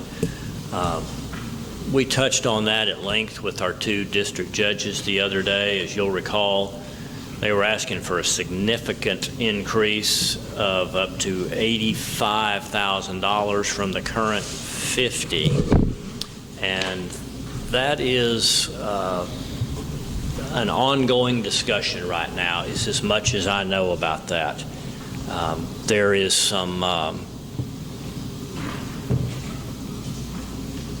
investigation going into expenses related to that, to the current interpreter, to make sure that that has been paid properly. But this increase to $85,000 is a lot. And I think we've learned some things about how the interpreter is compensated. I'm just not sure we're at a point yet where we know what that picture is going to look like. I know that Barbara is working on an RFQ, a request for qualifications from other potential interpreters or companies that provide interpreters. And perhaps that will produce another option for us. You heard the two district judges give you the explanation as to why they felt the current individual, Mr. Kriegel, was the best option for them. However, I think that Camp County and Morris County and Titus County all believe that we can be more efficient with those dollars. So I don't know what we want to do with that $85,000 request right now while this is still up in the air. I do believe we should not raise it that much and figure out some way to get this job done for less money. But having never used the services of their paid, well, I'll take that back. I've used them a couple of times, of this paid interpreter, Mr. Kriegel, that they have used for years. I don't have a good feel for how much it's going to cost to keep him if they decide that's what they want to do. But again, that will be determined in that process where we evaluate qualifications of any other individuals or companies that might be able to take on that service. So I'm going to suggest the current budget is it 50,000? 55,000. I'm going to suggest that we hold the line on that and figure out some way to get this job done cheaper. Sounds good. And they're looking into it. Was it 3 years ago, it was 35,000, and then it went to 55? It has gone up significantly over the last few years, yes. In 18, we spent 42.9. Yeah. In 19, we spent 48.1. And so far this year, we've spent 62.4. So we've exceeded our budget this year. And some of you have seen some of those bills here of late, and some of you I know have some questions on those bills, as do I. So I'm just taking a guess right now at 55,000. I just think we need somebody accountability of this whole thing. It's just gotten too out of hand. Well, again, until, none of us have seen what any written agreement is for those current services. I don't know if we've been taken advantage of. I don't know if the demand has increased. I don't know how to explain it all right now. I haven't seen the final results of the inquiries that are currently being made, so I'm not going to make a judgment call at this time. Does that sound reasonable to you for now, and we can adjust if we have an opportunity downward later on, if we can get it for even less than that?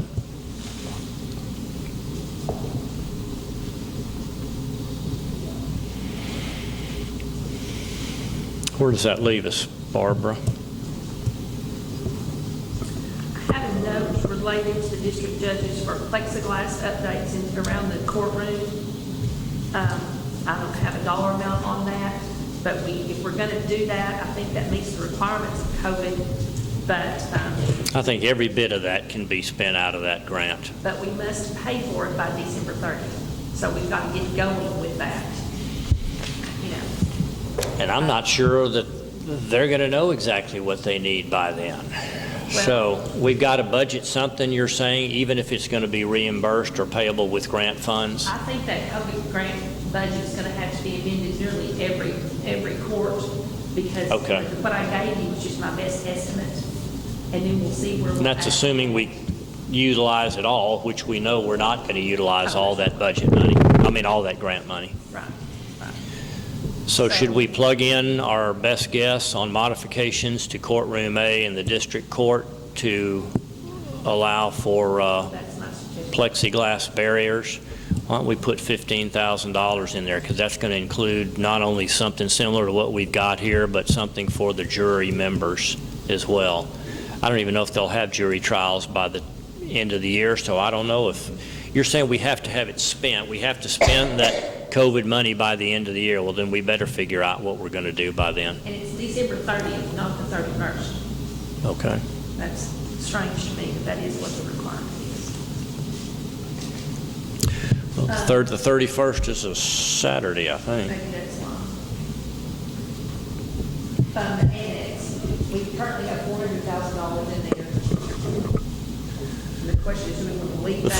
$400,000 for the annex. We left that in there. We brought it down from $500,000, which is what we've been budgeting for the last few years, wondering what we were going to do with that budget.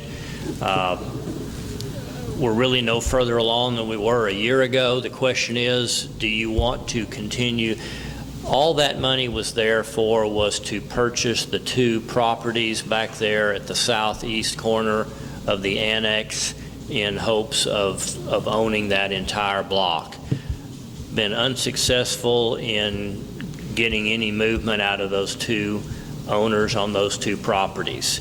Will that change this year? I don't know. I'd like to be prepared if we do have a buying opportunity in the coming year, rather than removing that from the budget and having to put it back in there.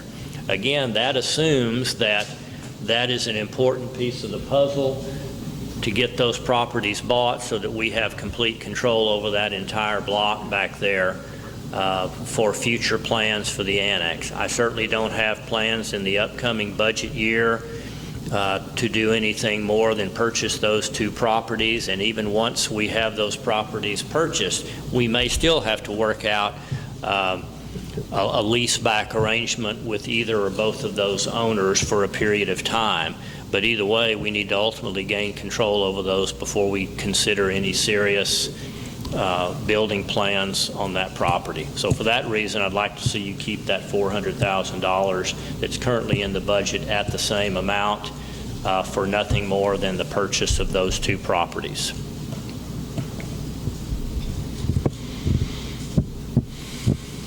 Comments, questions? That's something's going to be, would be brought out of general fund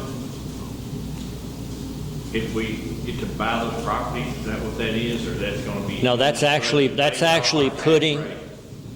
400,000. No, that's actually budgeted monies, just as if you were ready to buy it on the 1st of October. We need to, because that would be a huge deviation from our budget. If you don't put it in there and a purchase opportunity came along, you would not have those monies budgeted. Did I see a hand back there? No.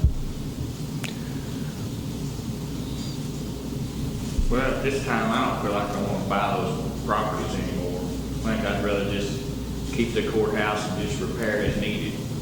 That's where I'm thinking. Strongly disagree with you on that. I strongly disagree with you on that one. I believe that you have got to start planning now for the future. I will not see that building during my remaining tenure, but we have got to make some decisions now because we are going to outgrow that. We already know what a problem that building is over there. This court agreed that they wanted new construction over there if and when they were going to do anything. All this stuff takes a long time. This is, if we started today and bought those properties now, we wouldn't have a completed building over there for a minimum of 3 years. And I'm not recommending that you rush that. I'm just saying you've got to start putting the pieces of the puzzle together now if you're going to end up with a piece of property there that you can actually do something with. And you don't want to work around those two dilapidated structures back there at the back if you're going to put a new building on that property. Now, once you have those two properties acquired, I don't know what your next step is. I don't know when it would be. But I think you need to make a long-term plan with that property over there. And if you later on decide you're going to build a justice center that's away from the downtown area, you can always sell that block. What you guys think about it? I agree with the judge. I do too. I mean, we've got to look at long range.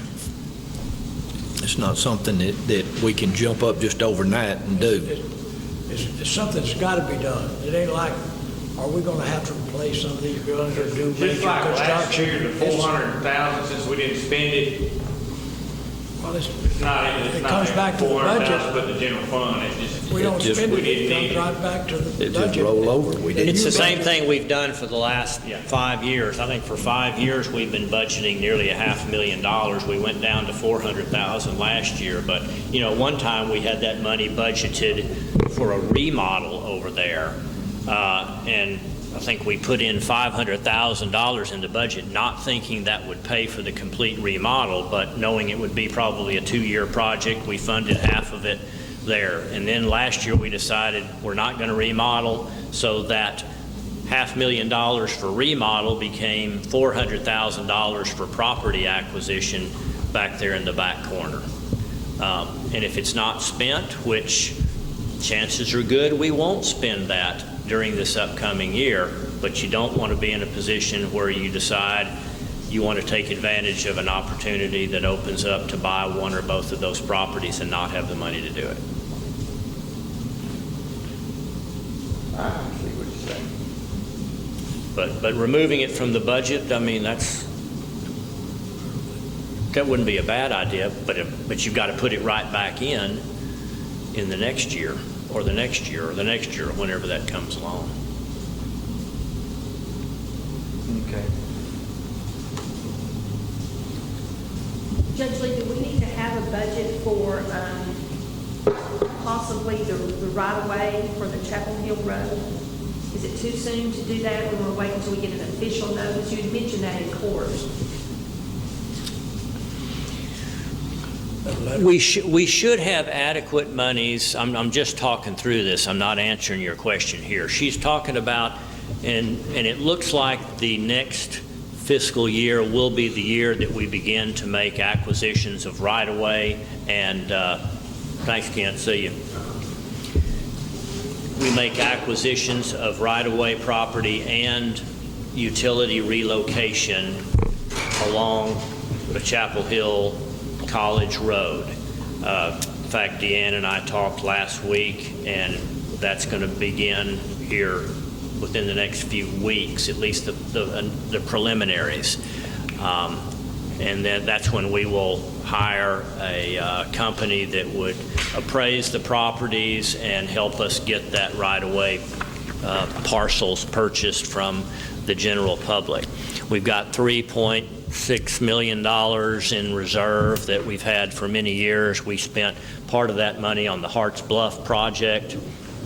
So we feel like the monies that we've got set aside are adequate for that. Even with that, moving that water plant back. Yeah. If you'll recall, the TxDOT did tell us that based upon what they saw in the needs of right-of-way acquisition, that they believed that we could get that done with the current reserves we have, and we hope that they're right. You know, the big variables are the utility relocation, which we really don't have a good handle on, but TxDOT is reaching out to them right now to help us get a better idea. Let me point out that Pratt, that company you got the letter from, the same guy, charged us commission to buy that property, and Dr. McKelvey gave most of it, the biggest part of the property. But his commission was, and we had to build another house or move Mr. Duncan's house back. But his commission at the end of the, when it was all done, was $97,000. And all he did was a couple of things. Signing a contract with him, I think, is wrong. And of course, then he wanted a contract with getting the utilities moved. But luckily, I was able to do that with TxDOT's help. But that was. Well, I don't think he charged you anything that somebody else isn't going to charge you. The question is, do you want to employ the services of a company like that versus take on that responsibility as a court?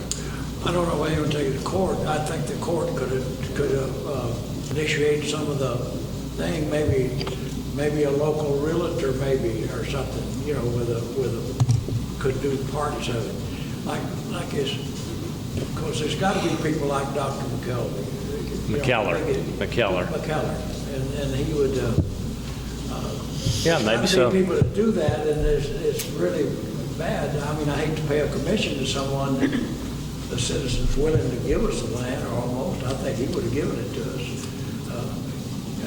at the time. He almost did. Well, all that can be negotiated. We can find out what options are out there. You know, I don't know that we're going to find necessarily a better deal. Is there a different way to accomplish that? I don't know. We'll get guidance from TxDOT on how to do that, but so much of that job is, it's a lot more to it than, well, here's an appraised value, here's a check. You know what happens when some of those landowners say, I'm not about to accept that amount of money for this wonderful property here. And I don't think we're talking about the same level of property that we were talking about on the loop, but I'm sure there will be some lively discussions. Well, there was some of that going on before, and we decided to give them the better rather than go to arbitration, because there would have been another charge from this company for the arbitration. Sure. So we paid the exorbitant price for this. I'm not sure it was exorbitant. I think that it was. A couple of those pieces we did. You talking about on the loop or on the Harts Bluff? On the Harts Bluff Road. The Harts Bluff, like the same thing we're talking about going to the Harts Bluff Road is what I'm talking about. I don't remember paying a price that I didn't feel like was fair, but I thought that one went, that one was so much simpler than the loop project. But, there are different companies that you can employ to do this, and here's where we can listen to TxDOT and give us some guidance on what happens there. You can listen to these companies and decide, who is the company you feel most comfortable working with to acquire their job is to evaluate, come up with a fair price, and then to negotiate that purchase with those landowners. So I would say no. I would say no. We can always do a big budget amendment for that, utilizing that fund balance. There won't hopefully be any new monies. Right, there's no new money, I just didn't know if you. We hope. I mean, could that purchase of the right-of-way and the utility relocations exceed what we've got in savings? It could. We don't think so. We hope not. We didn't use the utility relocation. They give me that job, met Carolyn, and I did the relocation with the utilities. Yeah, but it still cost us some money, though. Ooh, yeah, water was $400 and some Yeah. dollars.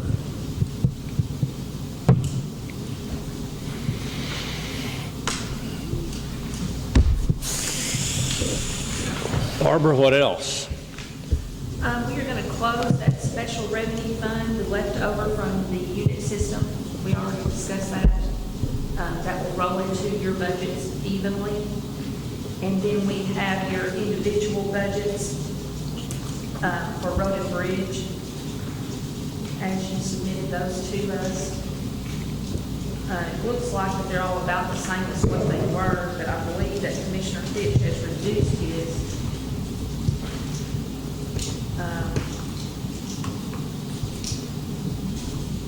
Do you want to leave yours reduced? Or do we want to, in the past, historically, what Titus County has done is the commissioners' budgets have all been equal. Yeah, I say leave it equal. Okay. So I was just putting my numbers together in case we get into some bad crunches up here. And if I need to, I'm willing to do that, so. Now, we also discussed. We just hadn't come up with an exact close figure. We're thinking around the 700,000 per precinct, is that maybe? I based it off of that. That's what it started at. Skim by 6, so. Well, yeah.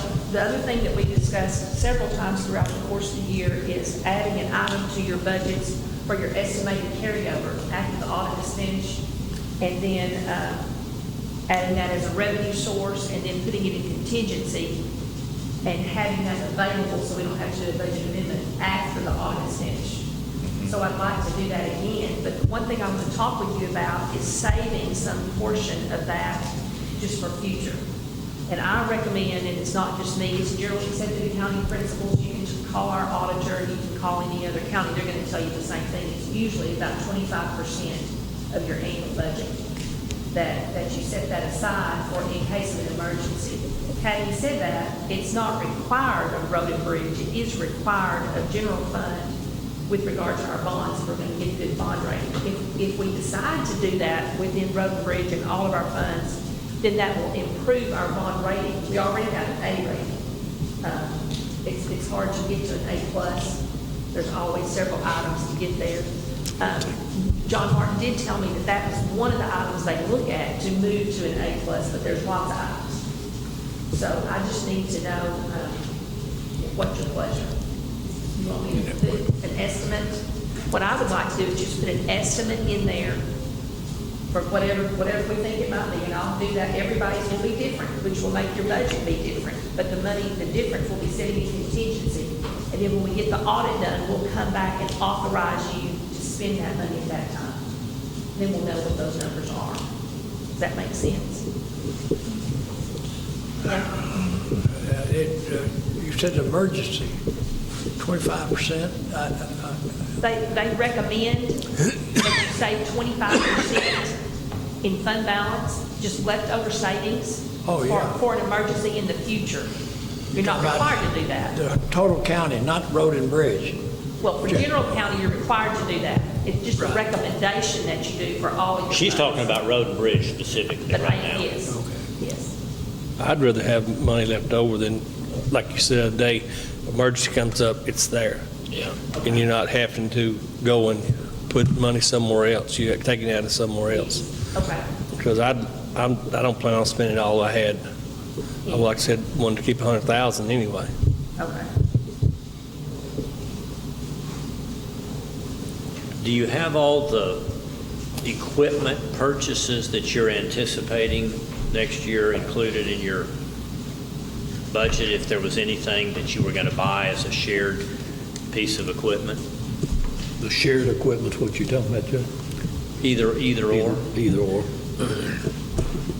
We were thinking the other day, since we're renting a tanker trailer, we might find us a good used tanker trailer and haul our emulsion out to the job site or go get road oil in that. What do they usually bring, 5,000 gallons in that tanker trailer? 5 to 6,000. And we can maybe find a used one. Franklin County does that. That saves us some rental when we do chip sealing versus just wearing our And we have the trucks out that are almost wore out anyway.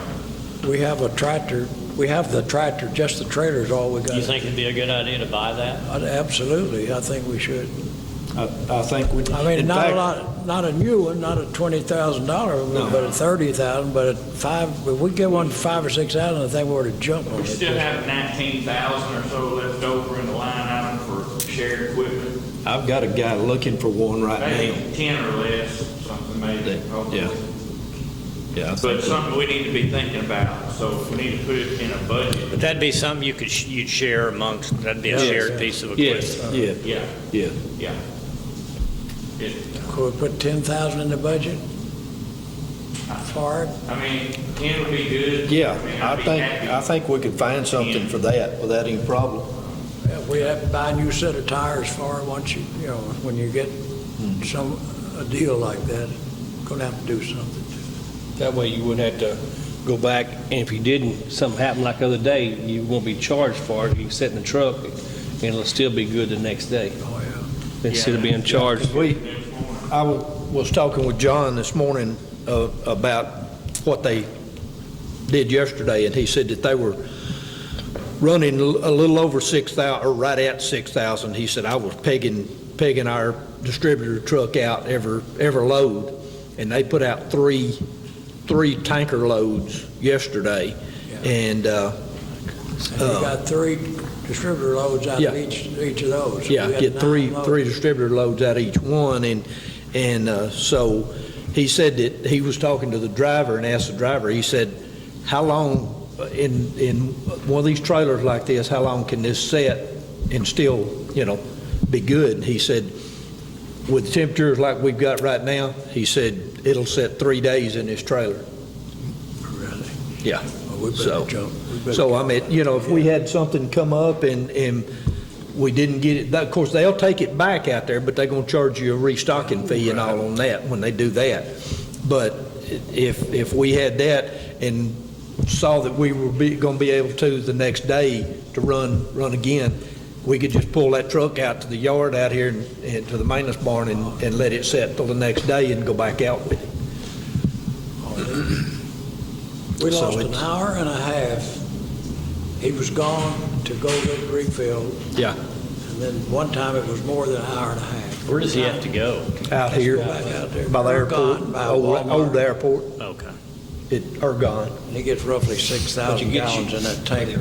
But that's a minimum, and there's nothing you can do about that hour and a half. I've got a guy looking. He said he thought he knew where one was at. He was gonna check and let me know.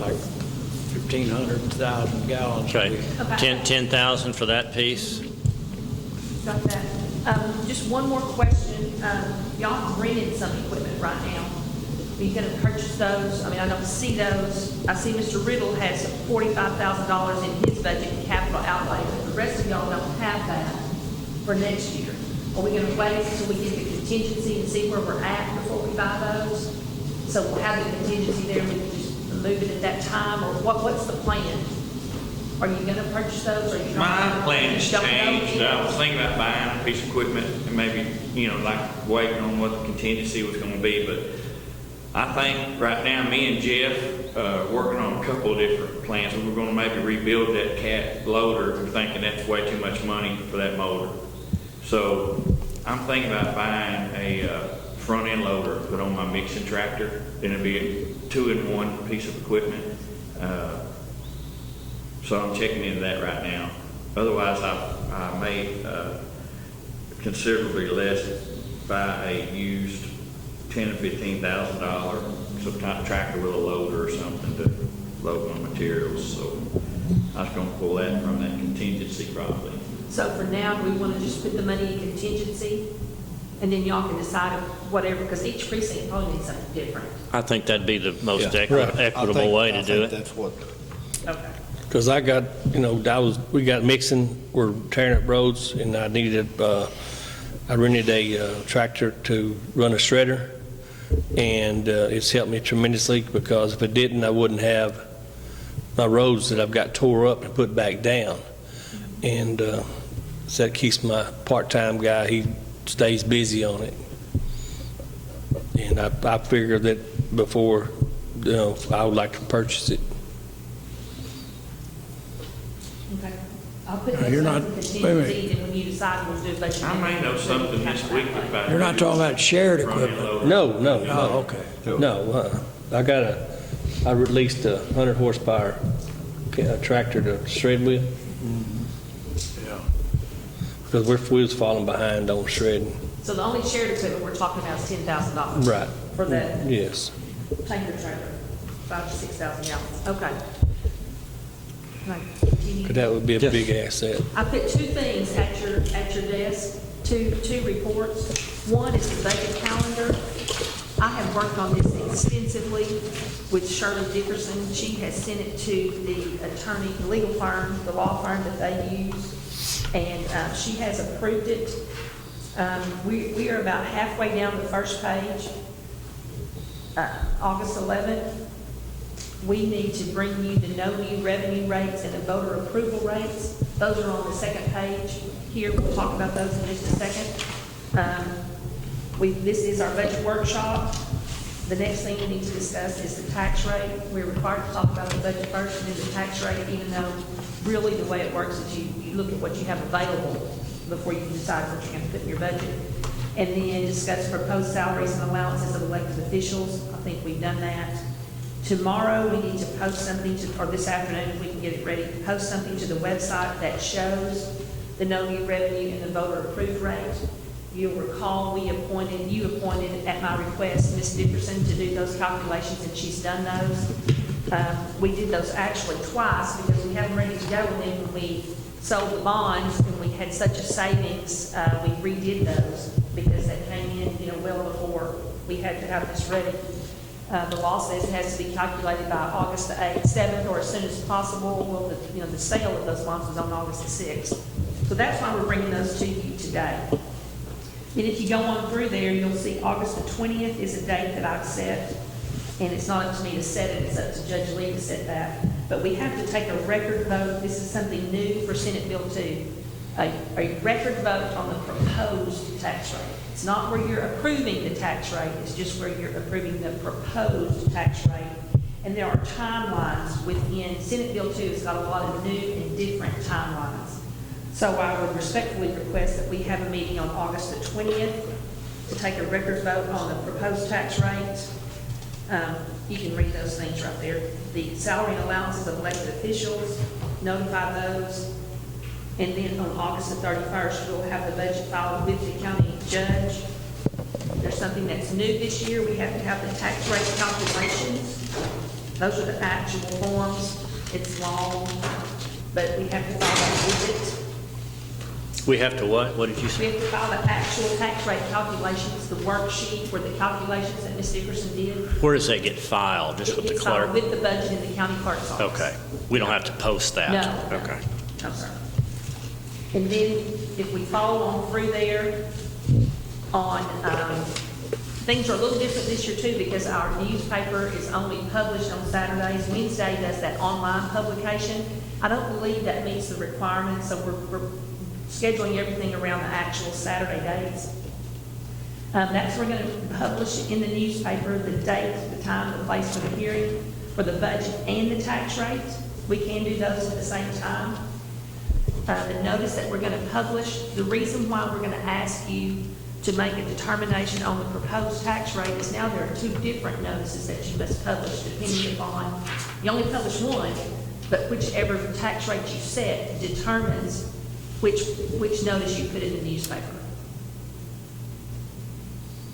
So we follow this calendar. Our public hearing on the budget and the tax rate can be September the 21st or September the 22nd.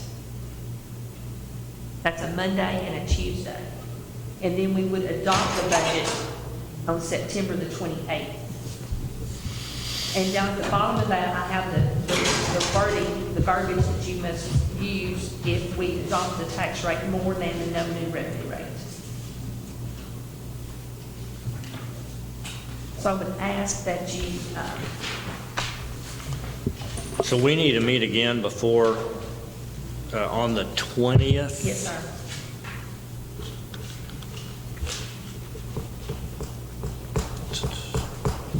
Next Thursday, isn't it?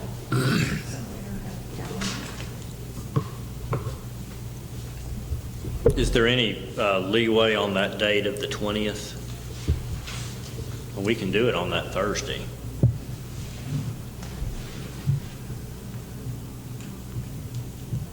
I prefer we have it on the 22nd. If we don't want the 20th, oh, August, I'm looking at the wrong month, I'm Yeah. sorry. August the 20th is a Thursday. Yes, is that okay? Yeah. Okay. Everybody okay with that date for a fairly short meeting? And at that time, we'll ask you to vote on the proposed tax rate. Then the next meeting we'll have will be September the 21st or 22nd. Which one of those dates do y'all prefer?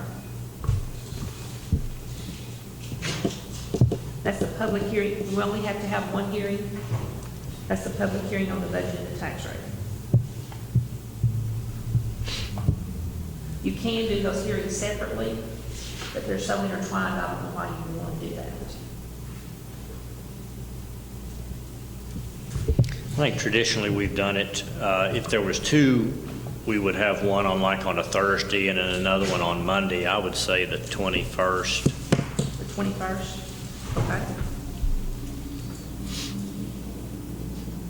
And then we will approve the budget and set the tax rate at our regular meeting on September the 28th. Right. Okay?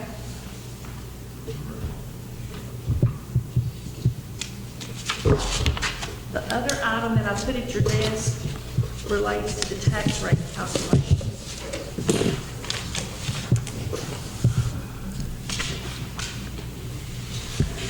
Okay, pay attention on this one. This is remember we used to call this the effective tax rate and the rollback rate, I think are the terms that we use. We've got new terminology for that. The no new revenue would be the old effective tax rate. The idea there is you set a rate that brings in the same amount of money as you did the previous year.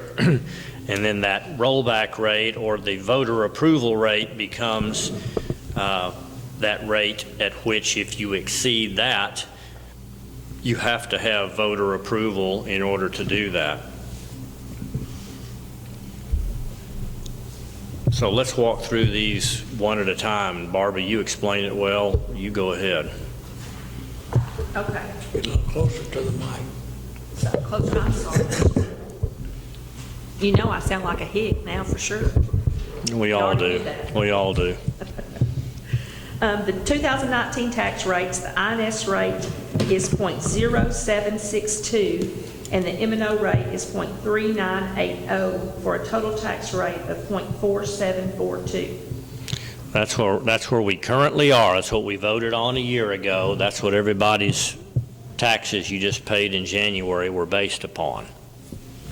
So for 2020, the tax rates for INS are .0635. What would that have been if we hadn't have refinanced the bonds yet? How much difference did that make? It's about a penny and a half. That much? It was over a penny? Okay. So there you can see you've got, would it have been roughly that same Very .762? close to it. Okay. I So think you- it was down a little bit. So It's very close. So you saved 1.25 points, 1.27 there, just in the nick of time. What would we have done if that bond refinance hadn't occurred for another 3 weeks? We would have just proceeded as it was, because it's however it is at that time. Okay. Whatever your bond payment Okay. schedule is at that time is what you fund. And you would have just had more left over in your Yes. INS funds? And Okay. then next year, we could have possibly increased what we're paying out of fund balance for INS, because we would have had that savings. Okay. All right, so knowing that you've got a 1.27 cents less than last year on your interest and sinking because of the bond refinance. So now we're at 0.0635. So now look at these next two lines. Go ahead, Barbara. Okay. So what we have to decide, what you have to decide, is what you want the maintenance and operation rate to be. That's the decision that we have to make on the tax rate. The INS rate is set. So there's two rates that will go on the county's website, and that's the no new revenue rate, which is the old effective rate, 0.4749, and that's the total. That's compared to the 0.4742. I think I said that wrong. The no new revenue rate is 0.4679, and the current tax rate is 0.4742. And then the other calculated rate, the rollback rate, is 0.4780. So those are the limitations. If we go with the rollback, more than the rollback rate, then you're going to have an election. And I don't think that that's anything that we even want to discuss. I don't think that that's the pleasure of the court. So we have to decide where we want to set the M&O rate. So I've looked at the options, but before we move into those, I want to bring something to your attention, the next section called tax revenue estimates. When the budget that Mr. Johnson prepared in previous years, he did a 98% collection rate. But that's because the collection rates that Ms. Cook certified to the tax appraisal district were about that rate. This year, she's certified 94.54%. This is important that you understand this right here. Notice how much that has come down, and then we're going to talk about how that's affected us. You see there your collections there in 18 and 17. Why these have been ticking down, I'm not sure. I called her and had a conversation with her. She's confident that her rates are correct. She explained to me how they work, the classes that she's went to, how you make those calculations. One thing that you do take out, I did confirm, Judge, you take out the delinquent taxes. So it's only the levy that you set this year and the collections against that. It does not include any delinquent taxes. So that makes a difference in the calculation. If you look at our records, those are lumped together. So it looks like we've collected more than the 94%, but the fact is that's current and delinquent. Her calculations are strictly based on current, and those are set by the comptroller. And at what point are you deciding something is delinquent? As of what date? The standard date that's in the property tax code. Anytime after July 31? I think so. She told me whatever was in the property tax code was what they did. Okay. And so that 94.54 was what we had achieved at July 31? I mean, at January 31? No, she makes her estimate for the year. Okay. As of July. She's trying to predict. Yes, but there's only 2 more months. And when you do that in July, you're already past, the date. You had that February 1st date, and we have a date So she's in trying July. to predict what we will have collected on October 1. Yes, sir. But she's maintained how she does that every year. There's not anything new about these Yeah. calculations. Okay. The calculation is done the same way. That's right. And so how does she explain this, what I consider to be a pretty dramatic reduction? You're talking about nearly 3%. Mm-hmm. Well, it's 2% from the previous year, 96.56 to 94.54. It's a 2% reduction.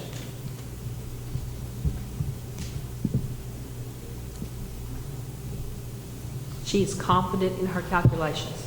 She Oh, I stands believe- by I it. believe you. Economy, joblessness. and people that I don't know. I don't know.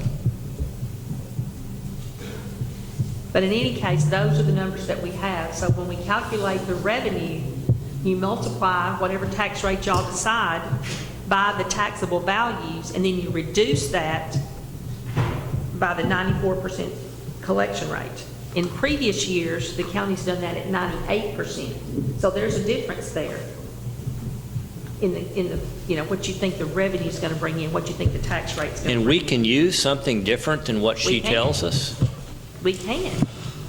But is that something you want to do? No. You want to go back to No. 98? I wouldn't recommend that. I mean, I just don't remember there being that much difference when Carl and I talked about this. I mean, I always thought that 98%, I'm not sure I'd seen these figures last year. We have about 2 million on the delinquent tax. Have about what? 2 million on the delinquent tax on the roads. That seems very high. We have a lot. Wow. We have some people that owe 40, 50,000 on the tax. Okay, well, anyway, on with how this impacts us this year. If we use that 94.54, go ahead and continue Okay. on. so we have to make a decision as to what we want the tax rate to be. If we want the total, this is under impact on revenue. If you want the total tax rate to remain unchanged, if we leave the tax rate where it is right now at 0.4742, the INS rate, we've got that. And the M&O rate will be 0.4107. Now that's an increase. The current M&O rate is 0.3981. That will give us an increase to revenues of $121,000. That's the new money that we will have to pay for these things that we've talked about today. Okay? So stop there for a second, and here's where you'll understand where that lower anticipated collections that has now come down 2 3/4% over 2018. No, I'm sorry. I'm looking Yeah, at about 17. 2%. I'm looking at 17. 2% since 2018. If you were to keep our tax rate the same, which right now is 47.42, if you kept that overall rate the same, knowing that you have come down 1.27 on the INS rate, that means you would have to increase your M&O rate, your maintenance and operation. Well, normally, we would get about $200,000 out of every penny. So my logic was that if we increased maintenance and operation by 1.25 cents, that you should get somewhere around $250,000. But in this case, we're only getting $121,000 of additional revenue if we were to do that. And the reason is because the anticipated collections have taken a fall. So again, 47.42, keeping it the same, raising the M&O rate over what it is currently would only generate you $124,000 of new revenue. Well, you know, here we've just talked about the savings we've generated on refunding these bonds. I think we need to be careful in this decision. Are you going to give that savings back, or are you going to take it as a reason to increase your M&O? Well, on one side of that argument is you're not giving the taxpayers the benefit of that reduced interest rate. The other side of that coin is you're not taking advantage of an opportunity to increase your budget to cover these things that we've talked about today. Additional revenue for the district attorney, additional fire protection costs, increases in your payroll taxes, in your property insurance, retirement, all of those things. And if you don't take that increase now, at some point you're going to have to take that increase. So, No, we could reduce spending always. that's true. Let's go on to the next level, Barbara. Okay, the next level is just what Judge Lee was referring to.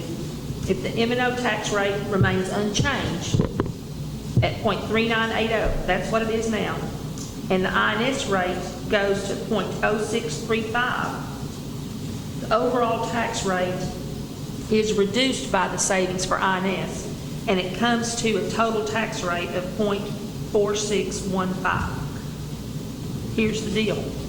That results in a decrease to operating revenues of $126,000. You said So we forego the $121,000 that we would have had if we had left the tax rate alone, and we cut into the current revenue by $126,000.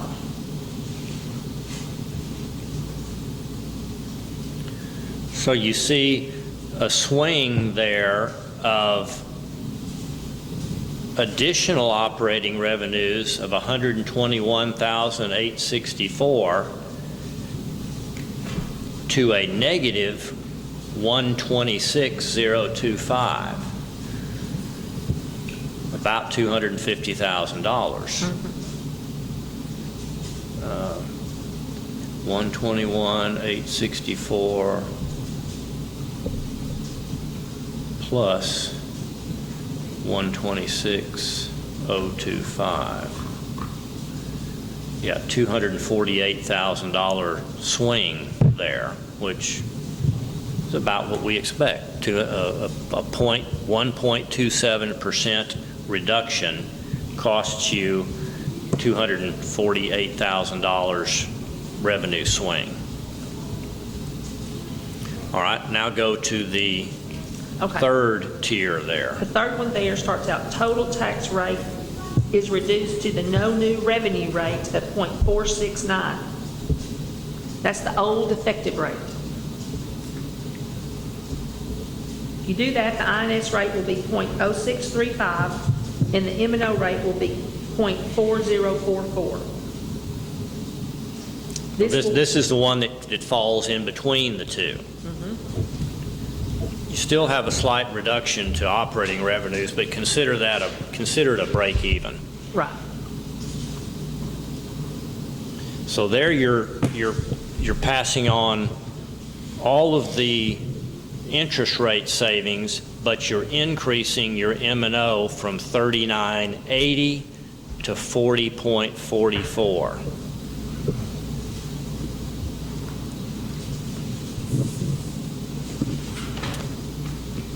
That's the bare minimum I think you should do, is to break even. And I don't think there's anything wrong with that. You've still given them some of that benefit, but you're not going backwards.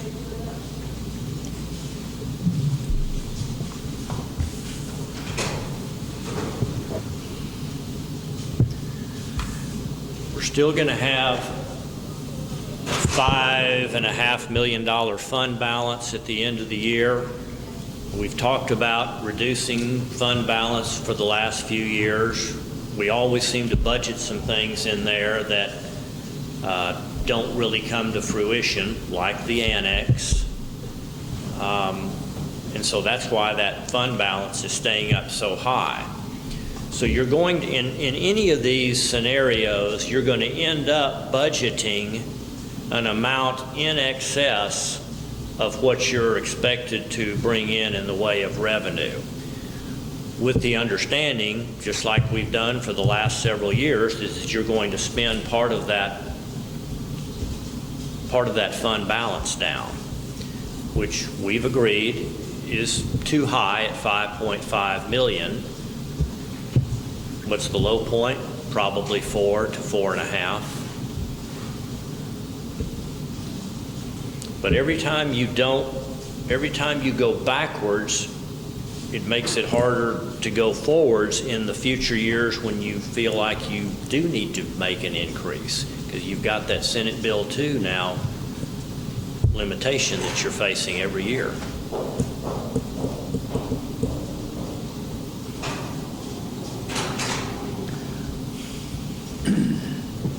I don't know, is this going to be a bad year for the economy? I mean, is our... Well, you know, that's an interesting question. You've got sales tax that are continuing to do well. I think some people it's a bad year, some people it's been a banner year. Depends on where you sit in that. You know, all this stimulus money that the federal government has poured into the hands of of our people have benefited from that, from the unemployment monies that have been available, increased unemployment monies, stimulus money that people have gotten. They've gone out and bought cars and boats and real estate, and so I don't know how you answer. It depends on who you ask. Will anything that we're talking about here have a significant impact on people's budgets? You know, depends on how much real estate you own.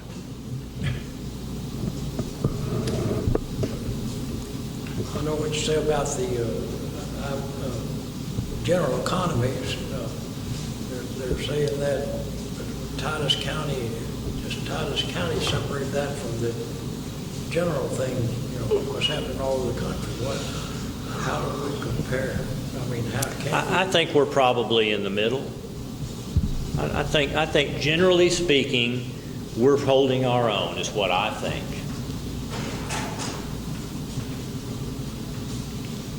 Well, I do know that a banker here in town told me the other day that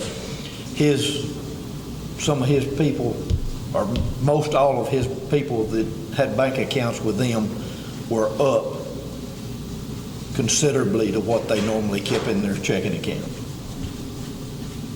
Now, what that has to do with it, I don't know, but he did tell me that the other day. He said a lot of my customers have got way more in their bank accounts than they normally keep right now.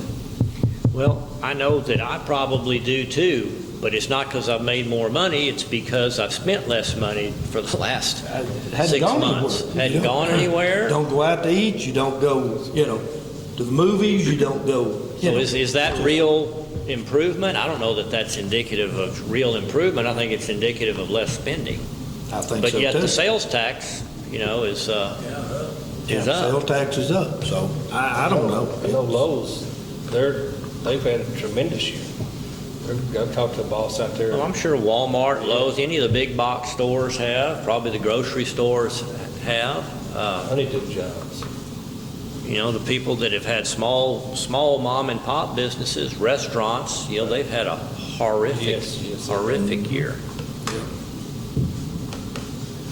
I can bring one more thing, I think, to help kind of bring it into perspective for you. If we go with the tax rate remaining unchanged on a $100,000 home, it's 0.4742, tax is going to be $474. If we go down to the next one, number 2, where the tax rate is 0.4615, the taxes will be $461. So on a $100,000 home, it's a $13 difference. So to a taxpayer with a $100,000 home, it's $13. So it's a little over $1 a month difference. I always like to look at what does it do to someone's pocketbook. If we go to that lowest one there, the 0.4044, it would be $404 on a $100,000 home. And so the difference between if we leave it as it is or down to as low as what the option is, that's $70 in a year. So that's what, $6 a month difference Yeah, we all know the property values went up. Mine did. You know, so it's gonna be, so instead of 70, if you have a $200,000 home, it's gonna be, you know, $140. But again, that's a little over $10 a month. You know what? Nobody wants to pay more taxes. I'm not sure you said that right. Oh, did I not?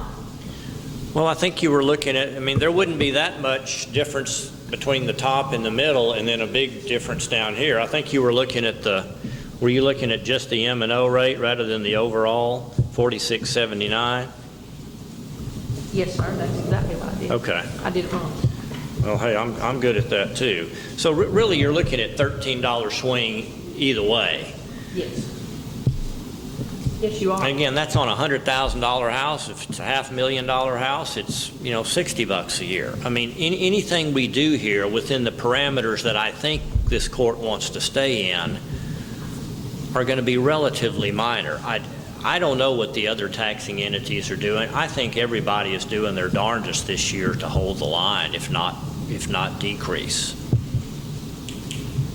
I think they've heard the cries of the people early on, and they're doing everything they can do to hold the line here. Of course, Senate Bill 2 is doing part of that for us.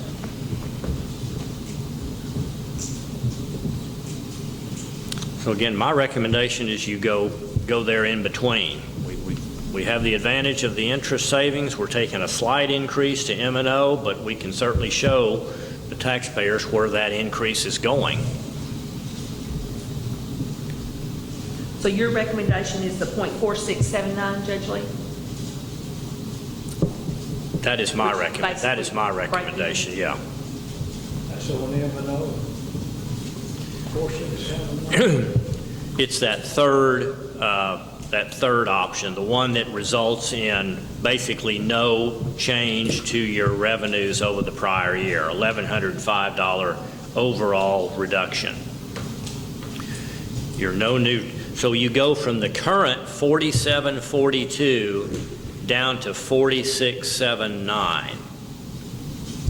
So about 0.6 of a cent reduction in the overall rate. That is achieved partially with INS savings, and it's achieved partially with an increase in M&O rate.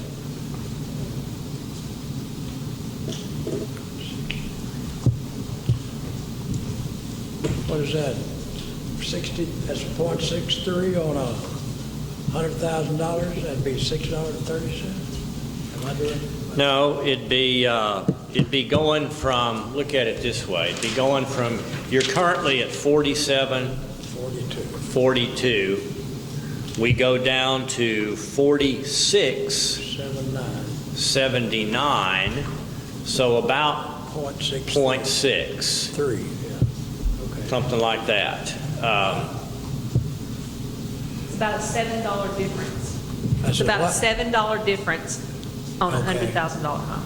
On $100,000. Well, that's on a net $100,000 house after your exemption, so maybe Right. maybe $150,000 house, which is above our median home,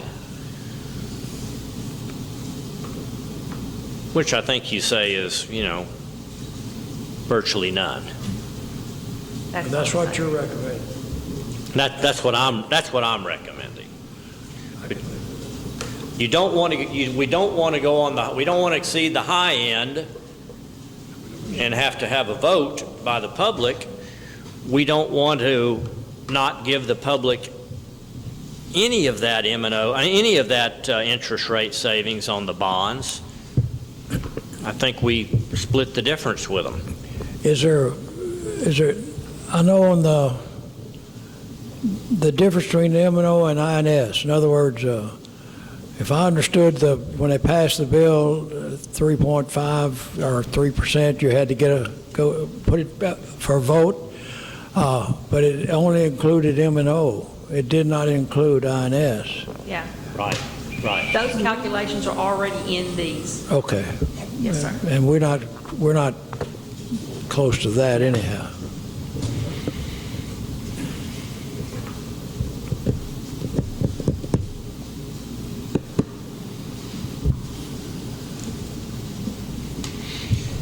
That would be 4780 overall. That's your voter approval rate, 4780. We're already at 42.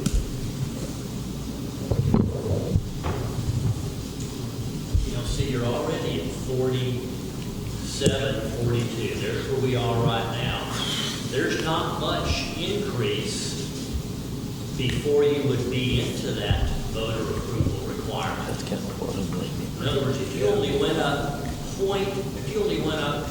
6 cents per 100, you would exceed the voter approval rate. And that's because you've gone down on your interest rate, but you're taking a big jump on M&O, and that's where it bites you. You know, if we could take that interest rate savings as part of our Senate Bill 2 calculation, then we would have a 1.27 cent in our favor immediately, but you can't do that.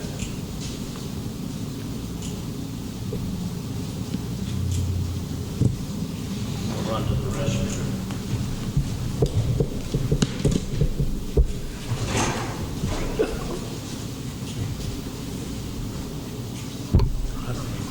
So that's bringing taxes down? Yes, sir. Tax rates coming down? Taxes are coming down? Well, whether or Our not revenue's a little bit less than last year. We're not bringing in as much, which was $1,100, but hopefully we'll have a lot of other savings in our other departments that's not going to get spent, hopefully. We can tighten it up a little. whether or not your tax rate, your taxes actually come down is dependent upon the value that was set by the appraisal. Yes, okay. But the tax But rate that the court. we were using the same value as last year.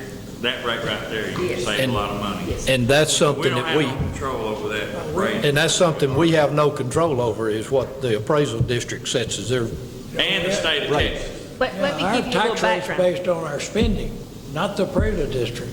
The tax rate, or the taxable values, are set by the appraisal district, but the comptroller requires them to be within a certain window, and if they're not there, then the comptroller reduces what is sent to school districts.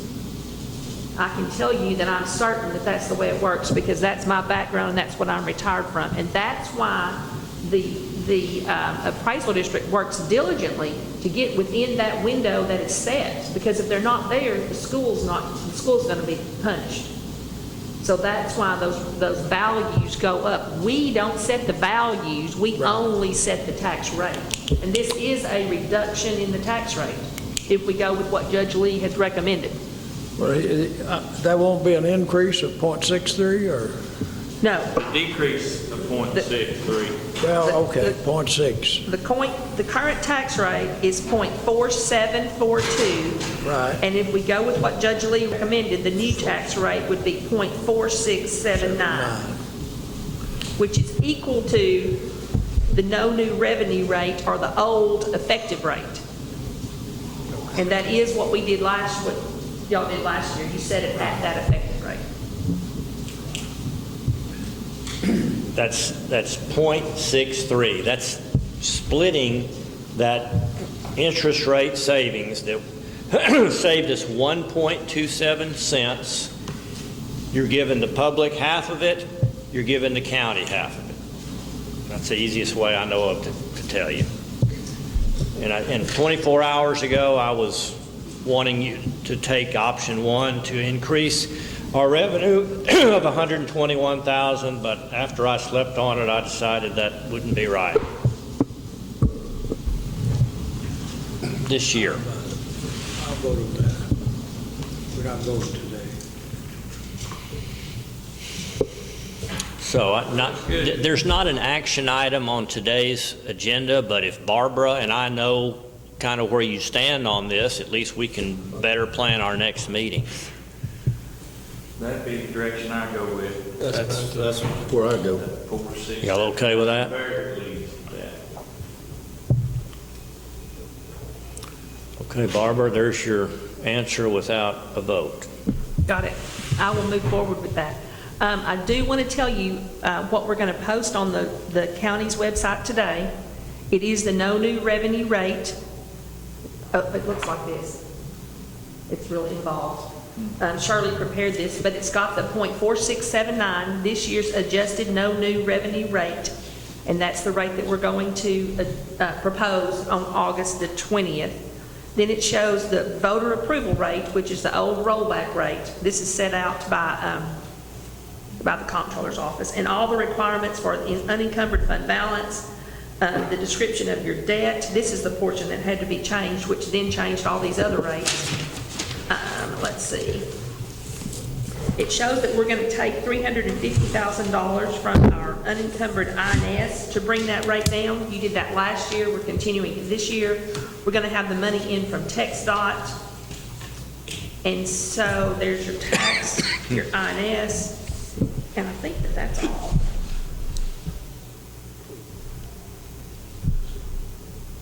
We have to include the information that says we have to include the name of the person who prepared it, and Ms. Dickerson has her name there. Y'all voted to appoint her, and where you can get full calculations, we'll have those as well. So you'll see this on the website shortly, and then we'll move forward with the budget. Now, what goes on the website reflects all of these options, is that right? No. Just the no new revenue and the voter approved, the old effective and the rollback. Okay, just like before. Yes, sir. Yes, sir. Now, here's the thing.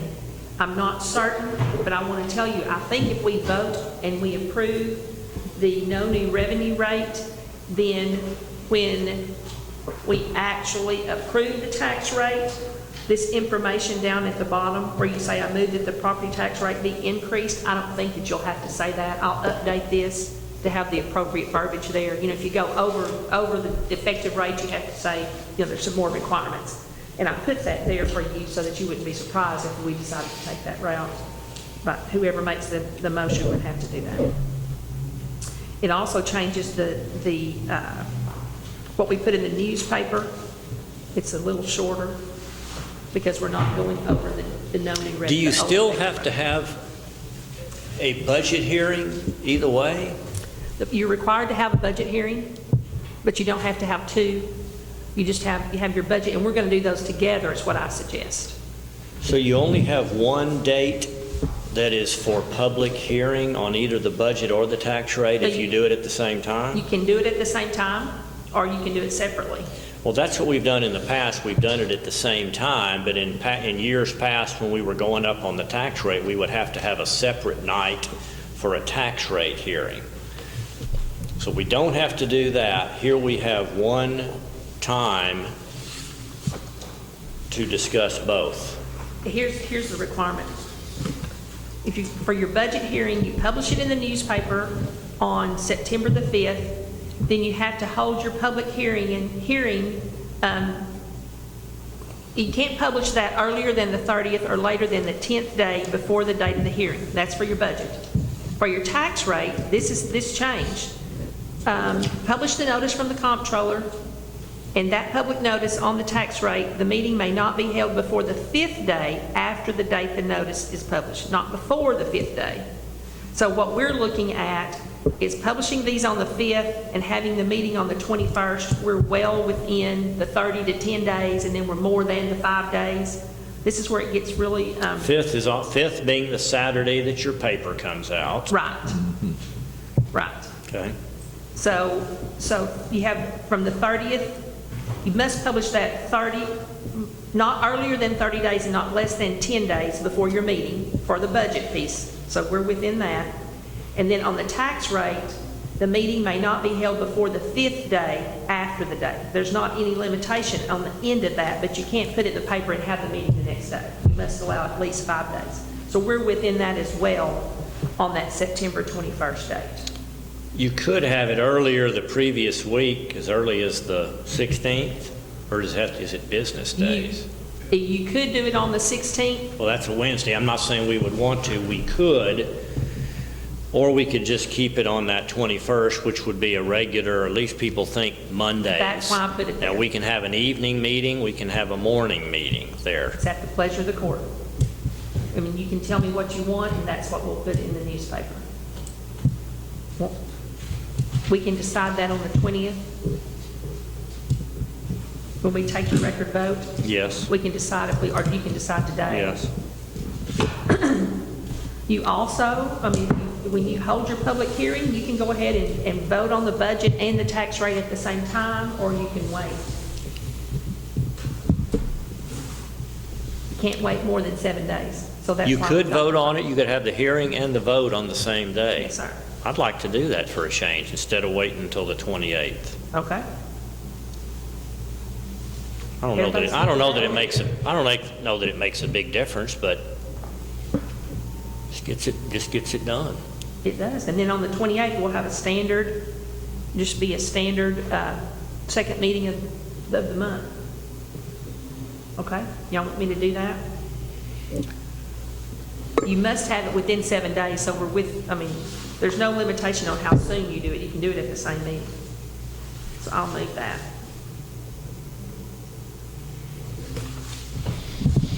Okay, so August 20th, and do we have the verbiage already for that posting? Yes, sir. That's the one I showed you, this one. Yes. Okay. I'll send it to you. Okay, I think, I may have already- I've got it. It doesn't change any based on what we've done today. No, sir, it does not. We do have to include the tax rate calculation forms, the ones that I mentioned to you, we're going to attach to the budget. I don't know if I sent you that, Judge, the actual calculation. I'm sorry, I'm rethinking what I just asked you. Okay. What I need to send off to KBRO today to post on the website are the two tax rates, no new revenue and This. rollback rate. Along with the tax calculations, the same thing that we have to attach to the budget when it How many goes- total pages is that? Oh, it's several. That tax rate. Because literally, I'm going to send him a scan Uh-huh. of that. I'm going to have him post a big bold flag there on the home page for the county, and that'll take them to that 10-page document or whatever it is. And I need to send that to him today so he can get working on that. Yes. I'll send it to you. I'll send you a Okay. new one, because I think I've sent you a lot of things through the course of this. So I'll send you a new one. and- I'm going to send him a text and make sure we can get that done pronto. I've updated the auditor's website, and he has been very helpful, Okay. and he's done a good job with that.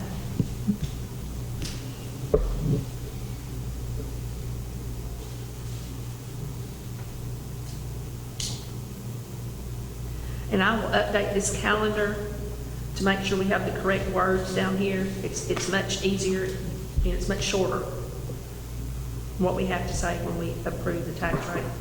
Set the budget and then the tax rate.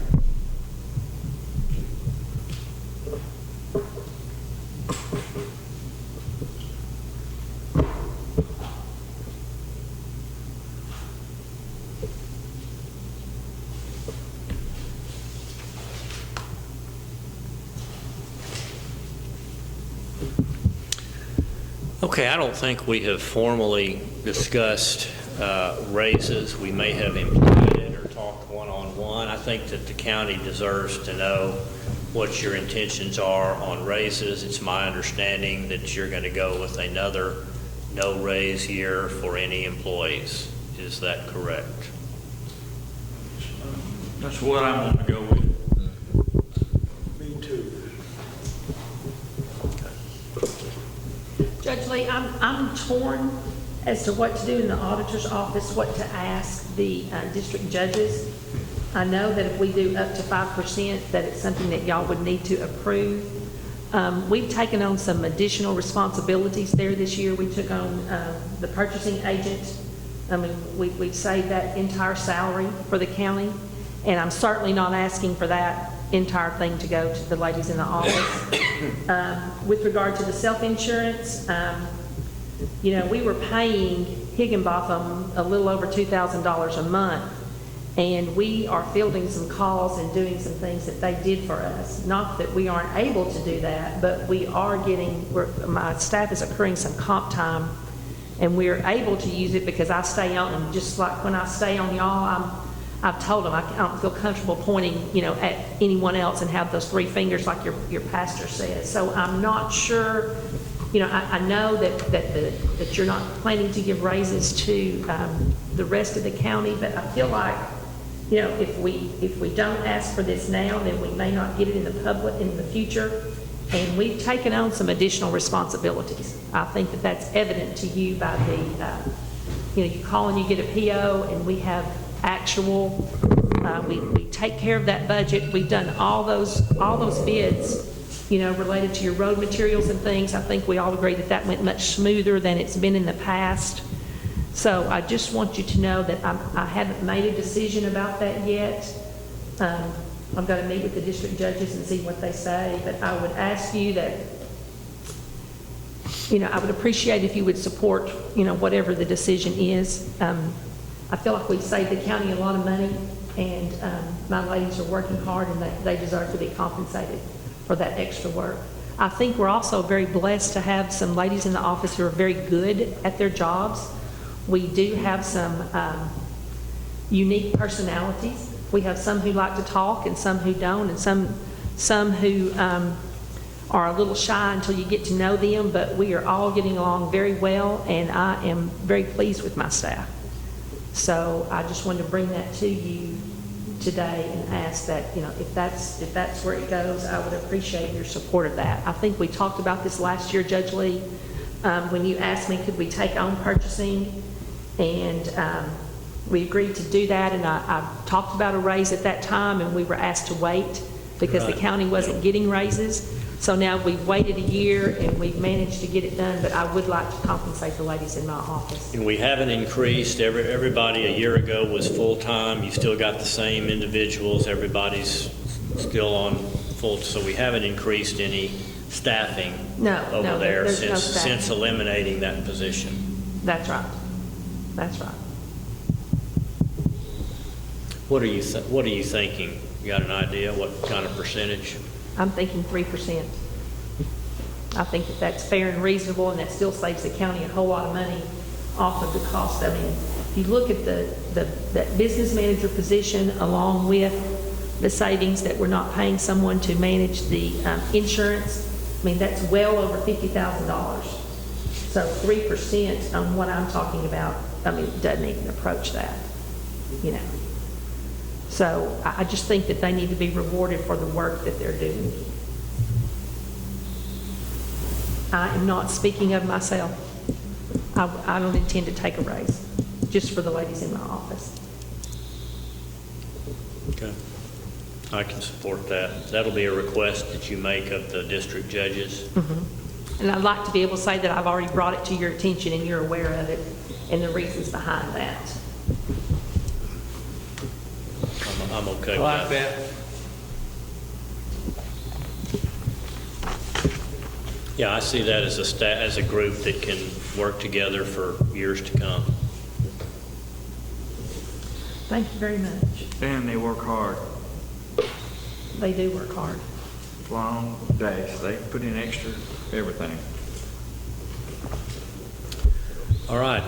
Got a lot done. I'm real glad to have made the tax rate decision. I wasn't expecting that today, so that's a positive. Is there any information that y'all would like to have that you don't have related to the budget? Is there anything you need to see? Anything?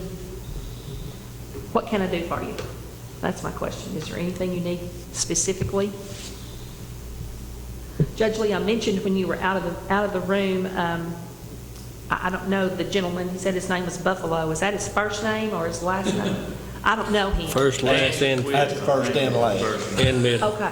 TWW Buffalo. Yeah. I Okay. really think that is, he's got Indian blood in him, and he's a regular attender. He may seem new to you, but he's been around a good while and participates at about this level. Well, Mr. Buffalo requested that we have a budget that's easier to read and to follow. He said he's requested it for several years. And I explained to him, or one of the commissioners, I think, mentioned that, the line item budget is what we post with the county clerk's office. And the cover sheet that Carl has put on there in the past showed general county total. What I intend to do, in fact, we've already got the worksheet set up, to break down the individual departments within that budget so that the public can see, here's how much is spent on county judge, here's how much is spent on county auditor. Your road and bridge budgets won't change, the summary page won't change because that's all within one fund. Everything in there is for your department, it's for your precinct. But I am going to separate those out. One reason to do that is with regard to a line item budget. And when we do amendments, if you approve it in total, then I can't go in and do amendments from one line to another. Every single item has to come to court.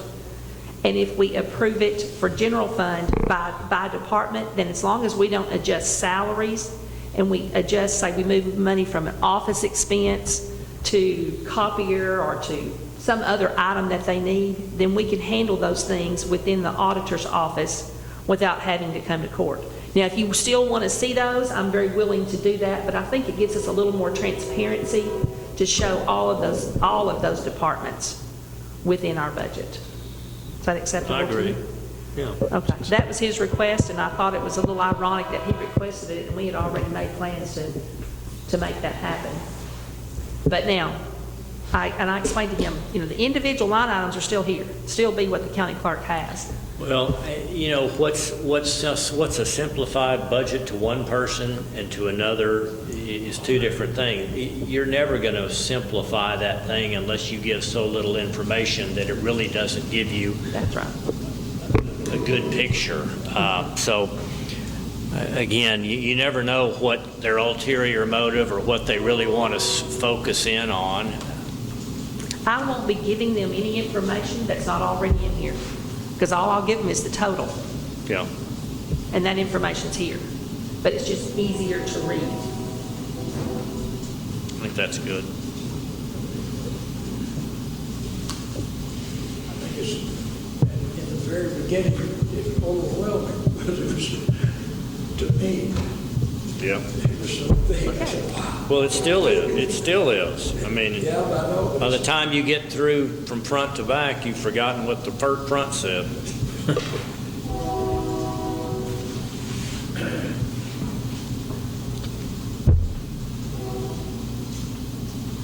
All right, thank you, Barbara. Unless there's anything else you want to accomplish here, I will plan on a Thursday, the 20th meeting.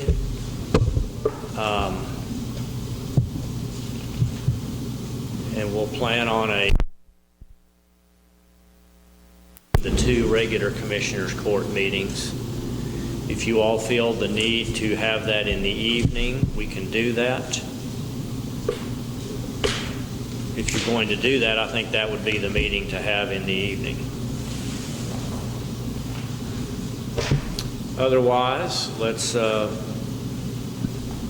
entertain a motion to adjourn. Make it. Thank you, Commissioner Parker. Second. Thank you. All in favor, say aye. Aye.